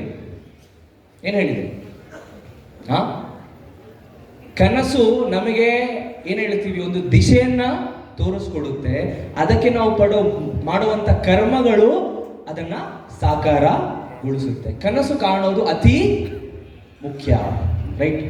ಸೊ ಹಾಗಿರೋ ಎಷ್ಟು ಜನ ಗಂಡಸರಿದ್ದೀರಾ ಇಲ್ಲಿ? ಪುರುಷರು ಓಕೆ. ಎಷ್ಟು ಜನ ಮಹಿಳೆಯರಿದ್ದೀರಾ? ಸ್ವಲ್ಪ ಜನ 2 ಕೈ ಎತ್ತಾ ಇಲ್ಲ, ಡೌಟ್ ಇದೆಯಾ? ಓಕೆ. ಎಷ್ಟು ಜನ ಮದುವೆ ಆಗಿರೋರು ಇದ್ದೀರಾ? ಎಷ್ಟು ಜನ ಮದುವೆ ಆಗದಿರೋರು ಇದ್ದೀರಾ? ಪುಣ್ಯವಂತರು. ಅಂಡ್ ಸ್ವಲ್ಪ ಜನ 2 ಕೈ ಎತ್ತಾ ಇಲ್ಲ. ಯಾಕೆ? ಪಕ್ಕದವ್ರಿಗೆ ಗೊತ್ತಾಗುತ್ತೆ ಅಂತನಾ? ಇಲ್ಲೇನು ಲೈನ್ ಹೊಡಿಯಕ್ಕೆ ಬಂದಿದ್ದೀರಾ? ರೈಟ್. ಸೊ ಹಾಗಾದ್ರೆ ಇವತ್ತು ನಾವು ಫಸ್ಟ್ ಡಿಸ್ಕಸ್ ಮಾಡ್ಲಿಕ್ಕೆ ಇಷ್ಟಪಡುವಂಥದ್ದು, ನೋಡಿ ನಾನು ನಿಮಗೆ ಹೇಳಿದೆ ಎಲ್ಲಿಂದ ಎಲ್ಲಿಗೆ ಬಂದಿದ್ದೀವಿ, ರೈಟ್? ಅಂಡ್ ಇದಕ್ಕೆ ಮುಖ್ಯ ಕಾರಣ ಆಗಿರುತ್ತೆ, ಮೊದಲನೇದು ಕನಸು. ಏನು? ಕನಸು. ಎರಡನೇದು ಕನಸು ಕಂಡ್ರೆ ಸಾಕಾಗಲ್ಲ, ಅದಕ್ಕೋಸ್ಕರ ಕೆಲಸನೂ ಮಾಡಬೇಕು. ಮೂರನೇದಾಗಿರುತ್ತೆ ಸಿಸ್ಟಮ್. ಒಂದು ವಿಧಾನದಲ್ಲಿ ಕೆಲಸ ಮಾಡಿದ್ರೆ ಖಂಡಿತವಾಗಲೂ ಅದನ್ನ ನನಸು ಮಾಡಿಸ್ಲಿಕ್ಕೆ ಸಾಧ್ಯ ಇದೆ. ಆದ್ರೆ ನೋಡಿ, ಇವತ್ತು ನಾನು ಈ ಪ್ರೋಗ್ರಾಮಿಗೆ ಬರೋದಕ್ಕೂ ಅಥವಾ ಇವತ್ತು ನನಗೆ ಕೆಲಸ ಮಾಡೋ ಅಗತ್ಯ ಇಲ್ಲ. ಮನೇಲಿ ಕೂತ್ರು ತಿಂಗಳಿಗೆ ಕೋಟ್ಯಾಂತರ ರೂಪಾಯಿ ಆದಾಯ ನನಗೆ ಇದೆ. ಆದ್ರೂ ಇವತ್ತು ನಾನು ಯಾಕೆ ಕೆಲಸ ಮಾಡ್ತಾ ಇದ್ದೀನಿ ಗೊತ್ತಾ? ಒಬ್ನು ಬೆಳೆದ್ರೆ ಸಾಕಾಗಲ್ಲ, ನನ್ನ ಜೊತೆ 1000 ಜನರನ್ನ ಬೆಳೆಸ್ಬೇಕು ಅನ್ನುವಂಥದ್ದು ಆಲೋಚನೆ. ನಮ್ಮ ಹತ್ರ ಏನೂ ಇಲ್ಲದೆ ಇರುವಂತ ಸಂದರ್ಭದಲ್ಲಿ ನಮ್ಮನ್ನ ನಂಬಿ ನಮಗೆ ಹೆಗಲಿಗೆ ಹೆಗಲು ಕೊಟ್ಟು ನಿಂತ ಲೀಡರ್ಸ್ ಆಗಿರ್ತಾರೆ. ಇಲ್ಲಿರುವಂತಹ ಯಾರೆಲ್ಲ ಪಿಲ್ಲರ್ಸ್ಗಳಿದ್ದಾರೆ, ಡೈರೆಕ್ಟರ್ಸ್ ಆಗಿರ್ಬೋದು, ಅದು ಪ್ರಮೋದ್ ಸರ್ ಆಗಿರ್ಬೋದು, ಏನ್ ಹೇಳ್ತೀವಿ ಲೋಕೇಶ್ ಸರ್ ಆಗಿರ್ಬೋದು, ಇನ್ನು ನವೀನ್ ಸರ್ ಆಗಿರ್ಬೋದು, ಸಿದ್ದೇಶ್ ಸರ್ ಆಗಿರ್ಬೋದು, ಗೋಪಿ ಸರ್ ಆಗಿರ್ಬೋದು, ಇವರೆಲ್ಲ ನಮಗೆ ಸ್ಟಾರ್ಟಿಂಗ್ ಅಲ್ಲಿ ನಮ್ಮ ಹತ್ರ ಏನು ಇಲ್ದಿರುವಾಗ ನಮ್ಮ ಜೊತೆಗೆ ಯಾರೆಲ್ಲ ಕೈ ಜೋಡಿಸ್ತಾರಲ್ಲ ಅವ್ರು ಎಲ್ಲಿರ್ತಾರೆ? ಇಲ್ಲಿರ್ತಾರೆ. ಅವ್ರು ಆಲ್ವೇಸ್ ಇಲ್ಲಿದ್ದಾರೆ. ಅವ್ರನ್ನ ಬೆಳೆಸಬೇಕು ಅನ್ನೋ ಒಂದು ಇಂಟೆನ್ಷನ್ ನಾನು ಬಂದಿದ್ದೀನಿ. ಸೊ ಹಾಗಾದ್ರೆ ಇನ್ನೊಂದು PPT ಇದೆ, ಫಸ್ಟ್ ಒನ್ ಅದು ಒನ್. ಓಕೆ, ಬೆಲ್ ಹೊಡೆಯೋಕೆ 4 ಕಾಲ್ ಆಗಿದೆ. ಬೆಳಿಗ್ಗೆಯಿಂದ ನಿಮ್ಮನ್ನ ಸರಿಯಾಗಿ ಹಾಕಿ ಕುಯ್ತಾ ಇದ್ದಾರೆ ಅಲ್ವಾ? ಸ್ವಲ್ಪ ಜನ ಅನಿಸಿರ್ಬೋದು ಏನಪ್ಪ ತುಂಬಾ ಓವರ್ ಬಿಲ್ಡಪ್ ತಗೊಳ್ತಾ ಇದ್ದಾರೆ. ಬಿಲ್ಡಪ್ ತಗೊಳ್ಳೇಬೇಕು, ದಿಕ್ತಾಯೋ ಬಿಕ್ತಾಯೋ, ಹೌದಲ್ವ? ಸಾಗಿರುವಾಗ ನಾನು ಕನಸಿನ ಬಗ್ಗೆ ಮಾತಾಡ್ತೀನಿ, ಏನ್ ಮಾಡಬೇಕು ಅಂತ ಮಾತಾಡ್ತೀನಿ. ನೀವು ನೆಕ್ಸ್ಟ್ ಏನ್ ಮಾಡಿದ್ರೆ ಏನ್ ಸಿಗುತ್ತೆ ಅಂತ ಮಾತಾಡ್ತೀನಿ. ಕೇಳಕ್ ರೆಡಿ ಇದ್ದೀರಾ? ರೆಡಿ ಇದ್ದೀರಾ? ಎಸ್, ಇದೇ ಎನರ್ಜಿ ಇನ್ನೊಂದು ಸ್ವಲ್ಪ ಹೊತ್ತು ಕೊಡಿ. ಖಂಡಿತವಾಗಲು ನೋಡಿ, ಇಲ್ಲಿರೋ ನಾವು ಕೂತಿರೋರ್ದು ಹಾರ್ಡ್ವೇರ್ ಎಲ್ಲ ಸೇಮ್. ಹಾರ್ಡ್ವೇರ್ ಅಂದ್ರೆ ಕೈ, ಕಾಲು, ಬಾಯಿ, ಮೂಗು ಎಲ್ಲ ಸೇಮ್ ಅಲ್ಲ, ಒಬ್ಬರದ್ದು ಒಂಥರ ಇದೆ, ಬಟ್ ನಂಬರ್ಸ್ ಒಂದೇ. 5 ಕಣ್ಣು ಇಲ್ಲ, ಎಲ್ರಿಗೂ ಇರೋ ಹಾರ್ಡ್ವೇರ್ ಸೇಮು, ಸಾಫ್ಟ್ವೇರ್ ಚೇಂಜ್. ಏನು ಸಾಫ್ಟ್ವೇರು? ಸ್ವಲ್ಪ ಜನರು ಸಾಫ್ಟ್ವೇರ್ ಅಲ್ಲಿ ವೈರಸ್ ಬಂದ್ಬಿಟ್ಟಿದೆ, ಸ್ವಲ್ಪ ಜನರದ್ದು ಸಾಫ್ಟ್ವೇರ್ ಹ್ಯಾಂಗ್ ಆಗಿಬಿಟ್ಟಿದೆ, ಅಂಡ್ ಸ್ವಲ್ಪ ಜನ ಸಾಫ್ಟ್ವೇರೇ ಇಲ್ಲ, ರೈಟ್? ಸೊ ಆ ಸಾಫ್ಟ್ವೇರ್ನ ರಿಫ್ರೆಶ್ ಮಾಡಿಕೊಡೋದು ಯಾರ ಜವಾಬ್ದಾರಿ? ನಂದು. ಅದಾದ್ಮೇಲೆ ಪಾಸ್ವರ್ಡ್ ಹಾಕೋ ಜವಾಬ್ದಾರಿ ಯಾರ್ದು? ನಿಮ್ದು. ಪಾಸ್ವರ್ಡ್ ನಾವೇ ಹಾಕೋಬೇಕು. ನಮ್ಮ ಪಾಸ್ವರ್ಡ್ ಬೇರೊಬ್ಬರಿಗೆ, ಅಂದ್ರೆ ಕೆಲಸ ಮಾಡ್ಬೇಕಾಗಿರೋದು ನಾವು. ಆದ್ರೆ ನಿಮ್ಮ ಮೈಂಡ್ ಸೆಟ್, ನನಗೇನ್ ಮೈಂಡ್ ಸೆಟ್ ಇತ್ತು, ನೀವು ಯಾವ ಮೈಂಡ್ ಸೆಟ್ ತಗೋಬೇಕು ಅಂತ ನಿಮ್ಮ ಹತ್ರ ಹಂಚ್ಕೊಳ್ಳಿಕ್ಕೆ ಇಷ್ಟಪಡ್ತೀನಿ. ಯಾಕಂದ್ರೆ ನನಗೂ ಗೊತ್ತು, ಇಲ್ಲಿ ಬಂದಿರೋರು ಎಲ್ಲರೂ ಕೂಡ ಮಧ್ಯಮ ವರ್ಗದಿಂದ ಬಂದಿರ್ತೀವಿ, ಸಾಲಗಳಿರುತ್ತೆ, ಕಷ್ಟಗಳಿರುತ್ತೆ. ಎಲ್ಲದನ್ನು ಪರಿಹಾರ ಮಾಡೋದಕ್ಕೆ ನಮಗೇನ್ ಬೇಕು? ಆದಾಯ ಬೇಕೇ ಬೇಕು. ಇಲ್ಲಿ ಬಂದಿದ್ದೀವಿ ಅಂದ್ರೆ ಒಂದು ಕನಸು ಇಟ್ಕೊಂಡು ಬಂದಿದ್ದೇವೆ, ಹೌದಲ್ವಾ? 84 ಯಾರ್ದೋ ಉತ್ಸಾಹ ತುಂಬಾ ಜಾಸ್ತಿ ಇದೆ. ಯಾರ್ದು? ಓಕೆ ಓಕೆ, 2 ಸಲ ಊಟ ಮಾಡಿದ್ದೀರಾ ಸರ್? ಎಸ್ ಸರ್ ಅಂತೆ ನೋಡಿ, ರೈಟ್? ಸೊ ಕನಸು, 84 ಲಕ್ಷ ಜೀವರಾಶಿಗಳಲ್ಲಿ ಕನಸನ್ನ ಕಂಡು ನನಸಾಗಿಸ್ಲಿಕ್ಕೆ ಯೋಗ್ಯತೆ ಅಥವಾ ಅರ್ಹತೆ ಇರುವಂತ ಏಕೈಕ ಪ್ರಾಣಿ ಆಗಿರುತ್ತೆ ಮನುಷ್ಯ ಪ್ರಾಣಿ, ಹೌದಲ್ಲ? ನಾಯಿ ಮನಸ್ಸು ಮಾಡಿದ್ರೆ ಒಂದು ಕಾರ್ ತಗೋಬೋದಾ? ಬೆಕ್ಕು ಮನಸ್ಸು ಮಾಡಿದ್ರೆ ಒಂದು ಮನೆ ಕಟ್ಬೋದಾ? ಅಥವಾ ಕೋಳಿ ಮನಸ್ಸು ಮಾಡಿದ್ರೆ ಒಂದು 10 ಗ್ರಾಮ್ ಚಿನ್ನ ತಗೋಬೋದಾ? ಇಲ್ಲ. ಯಾರು ಮನಸ್ಸು ಮಾಡಿದ್ರೆ ಮಾಡ್ಬೋದು? ನಾವು ಮನಸ್ಸು ಮಾಡಿದ್ರೆ ಮಾಡಬಹುದು. ನಾವು ಕನಸು ಕಾಣೋ ಶಕ್ತಿನ ಒಂದ್ ಕಡೆ ಇಟ್ಟು ಬಿಟ್ಟಿದೀವಿ. ಕನಸು ಕಾಣುವಂತ ಶಕ್ತಿನೇ ಮರೆತು ಬಿಟ್ಟಿದೀವಿ. ಯಾಕೆ ಅಂತ ಹೇಳಿ, ನಮ್ಮ ಸಮಾಜ ನಾವೇನಾದ್ರೂ ಹೊಸದಾಗಿ ಮಾಡ್ತೀವಿ ಅಂತ ಹೇಳಿದ್ರೆ ನಮಗೆ ಫಸ್ಟ್ ಹೆದರಿಸೋದು ನಮ್ಮ ಸಮಾಜ, ನಮ್ಮ ಕುಟುಂಬ. ಇಲ್ಲ, ನಿನ್ ಕೈಯಿಂದ ಆಗಲ್ಲ. ನಾನು ಏನೋ ಪ್ರಯತ್ನ ಪಡ್ತಿದ್ದಾಗ ನನ್ನ ಮಾವಂದರು, ನನ್ನ ರಿಲೇಟಿವ್ಸ್, ಫ್ರೆಂಡ್ಸ್ ಏನ್ ಹೇಳ್ತಾರೆ, ನಿನ್ ಕೈಯಿಂದ ಆಗಲ್ಲ, ಸುಮ್ಮನೆ ಜಾಸ್ತಿ ಎಗರಾಡಬೇಡ, ಹೀಗೆ ಹೇಳ್ತಾ ಇದ್ರು. ಸುಮ್ಮನೆ ಎಗರಾಡಬೇಡ, ಹಾರಾಡಬೇಡ, ಹಾಸಿಗೆ ಇದ್ದಷ್ಟೇ ಕಾಲು ಚಾಚು ಅಂತ ಹೇಳ್ತಾ ಇದ್ರು. ಎಲ್ರಿಗೂ ಹೇಳಿರ್ತಾರೆ.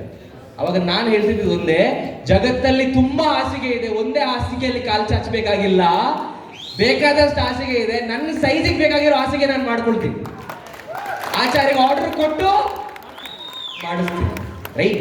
ಸೊ ಈ ಒಂದು ಆಲೋಚನೆ ಜೊತೆಗೆ ನಾನು ಮುಂದುವರೆದೆ. ಅಂಡ್ ಅದೇ ರೀತಿ ಕನಸು ಕಾಣೋದು ಅಷ್ಟೇ. ಇವತ್ತು ನೋಡಿ, ನನ್ನ ಕೈಯಲ್ಲಿ ಮೈಕ್ ಇದೆ. ಇದನ್ನ ಯಾರೋ ಒಬ್ರು ಒಂದಿನ ಕನಸು ಕಂಡಿಲ್ವಾ? 500 ವರ್ಷ ಹಿಂದೆ ಮೈಕ್ ಇತ್ತಾ? ಇಲ್ಲ. ಇವತ್ತು ಫ್ಯಾನ್ ತಿರುಗ್ತಾ ಇದೆ. 500 ವರ್ಷ ಹಿಂದೆ ಫ್ಯಾನ್ ಇರ್ಲಿಲ್ಲ. ಫ್ಯಾನ್ ಇದ್ದಿದ್ದೇನು? ಬೀಸಣಿಗೆ, ಹೌದಲ್ವಾ? ಇವತ್ತು ನಾವು ಕೂತಿರೋ ಕುರ್ಚಿ, ಮುಂಚೆ ಕುರ್ಚಿನೂ ಇರ್ಲಿಲ್ಲ. ಎಲ್ಲಿ ಕೂತ್ಕೊಳ್ತಾ ಇದ್ರು? ನೆಲದ ಮೇಲೆ ಒಂದು ಸಣ್ಣ ಮನೆ ತರ ಇಟ್ಟು ಕೂತ್ಕೊಳ್ತಾ ಇದ್ರು. ಇವತ್ತು ಕುರ್ಚಿ ಇದೆ. ಎಲ್ಲಾನು, ಈ ಹಾಲು ಕೂಡ ಯಾರ್ದೋ ಒಬ್ಬರ ಕನಸಿನ ಫಲ. ಎಲ್ಲ ಬಿಡಿ, ಇಲ್ಲಿ ಕೂತಿರೋ ನೀವು ನಾವು ಕೂಡ ನಮ್ಮ ತಂದೆ ತಾಯಿಯ ಕನಸಿನ ಫಲ, ಒಳ್ಳೆ ಫಲ ಅಲ್ವಾ? ಸೊ ಹಾಗಿರುವಾಗ ಜಗತ್ತಿನಲ್ಲಿರೋ ಪ್ರತಿಯೊಂದು ಯಾರೋ ಒಬ್ರು ಕನಸು ಕಂಡಿರೋದು. ನಾವು ಎಲ್ಲರೂ ಕನಸು ಕಂಡಿರ್ತೀವಿ, ಬಟ್ ನಮ್ಮ ಸಮಾಜ ನಮಗೆ ಹೇಳ್ಕೊಟ್ಟಿರುತ್ತೆ ನಿನ್ನ ಕೈಯಿಂದ ಆಗಲ್ಲ. ಆದ್ರೆ ಡ್ರೀಮ್ ಡೀಲ್ ಇರುವಂಥದ್ದೇ ನಿಮ್ಮ ಕನಸನ್ನ ಡೀಲ್ ಮಾಡೋದಕ್ಕೆ. ಕನಸಿದೆಯಾ, ಜೊತೆಯಾಗಿ ಡೀಲ್ ಮಾಡೋಣ ಅನ್ನುವಂಥ ಒಂದು ಉದ್ದೇಶದಿಂದ ಆಗಿರುತ್ತೆ ನಾವು ಇಲ್ಲಿ ವ್ಯವಹಾರ ಮಾಡ್ತಾ ಇರುವಂತದ್ದು. ಡ್ರೀಮ್ ಡೀಲ್ ಅನ್ನುವಂಥ ಒಂದು ಕಂಪನಿನ ಸ್ಥಾಪನೆ ಮಾಡಿದೀವಿ.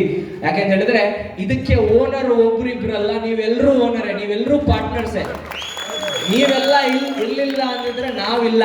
ನೀವಿರೋದ್ರಿಂದ ನಾವು ಇರೋದು. ನಾವು ನಿಮ್ಮ ಸೇವಕರು, ನಾವು ನಿಮ್ಮ ಸರ್ವೆಂಟ್ಸ್, ನಾವು ನಿಮ್ಮ ಸಂಸ್ಥಾಪಕರು, ಓನರ್ಸ್ ದಣಿಗಳು ಅಲ್ಲ. ನೀವು ಕೊಟ್ಟಿರೋ ಸಹಕಾರ, ನೀವು ಕೊಟ್ಟಿರೋ ಪ್ರೀತಿ ವಿಶ್ವಾಸ, ನೀವು ಕೊಟ್ಟಿರೋ ಸಪೋರ್ಟ್ ಇಂದ ನಾವು ಇಷ್ಟು ದೊಡ್ಡ ಮಟ್ಟಕ್ಕೆ ಬೆಳೆದಿದ್ದೀವಿ, ಇನ್ನೂ ಬೆಳಿತೀವಿ. ಇದು ನಮ್ಮ ಕನಸಿನ 2% ಇನ್ನು ನಾವು ರೀಚ್ ಆಗಿಲ್ಲ. ಇನ್ನು 98% ರೀಚ್ ಆಗೋದು ಇದೆ. ಸೊ ಹಾಗಾದ್ರೆ ಈ ಲೈಟ್ ಆಫ್ ಮಾಡ್ಬೋದಾ? ಇಲ್ಲಿಗೆ ಬರ್ತಾ ಇರೋ ಲೈಟು ಕಾಣ್ತಾ ಇದೆಯಾ? ಅವ್ರನ್ನ ಸ್ವಲ್ಪ ಕಂಟ್ರೋಲ್ ಮಾಡಿ sir. Right? Yes, thank you. What is the difference? ಇಲ್ಲಿ 2 ಫೋಟೋ ಕಾಣ್ತಾ ಇದೆ ನಿಮಗೆ. ಇದರಲ್ಲಿ ಡಿಫರೆನ್ಸ್ ಏನು ಕಾಣ್ತಾ ಇದೆ? Aged person, young person. ಏನೋ ಒಬ್ರು ಬಾಂಡ್ಲಿ, ಒಬ್ರಿಗೆ ಕೂದಲಿದೆ.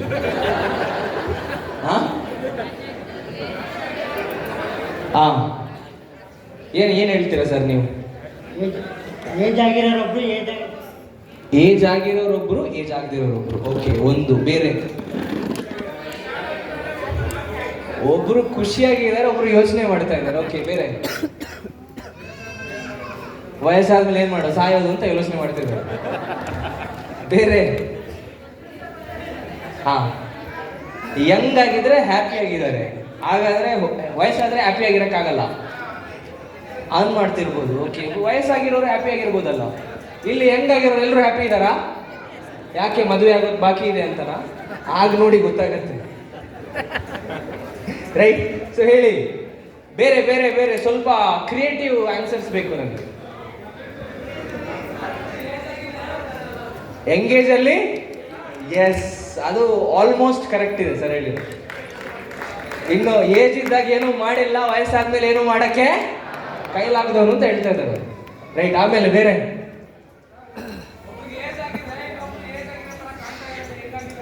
ಅವ್ರೇನು ವಿಗ್ ಹಾಕಿದ್ದಾರೆ ಅಂತೀರ ನೀವು?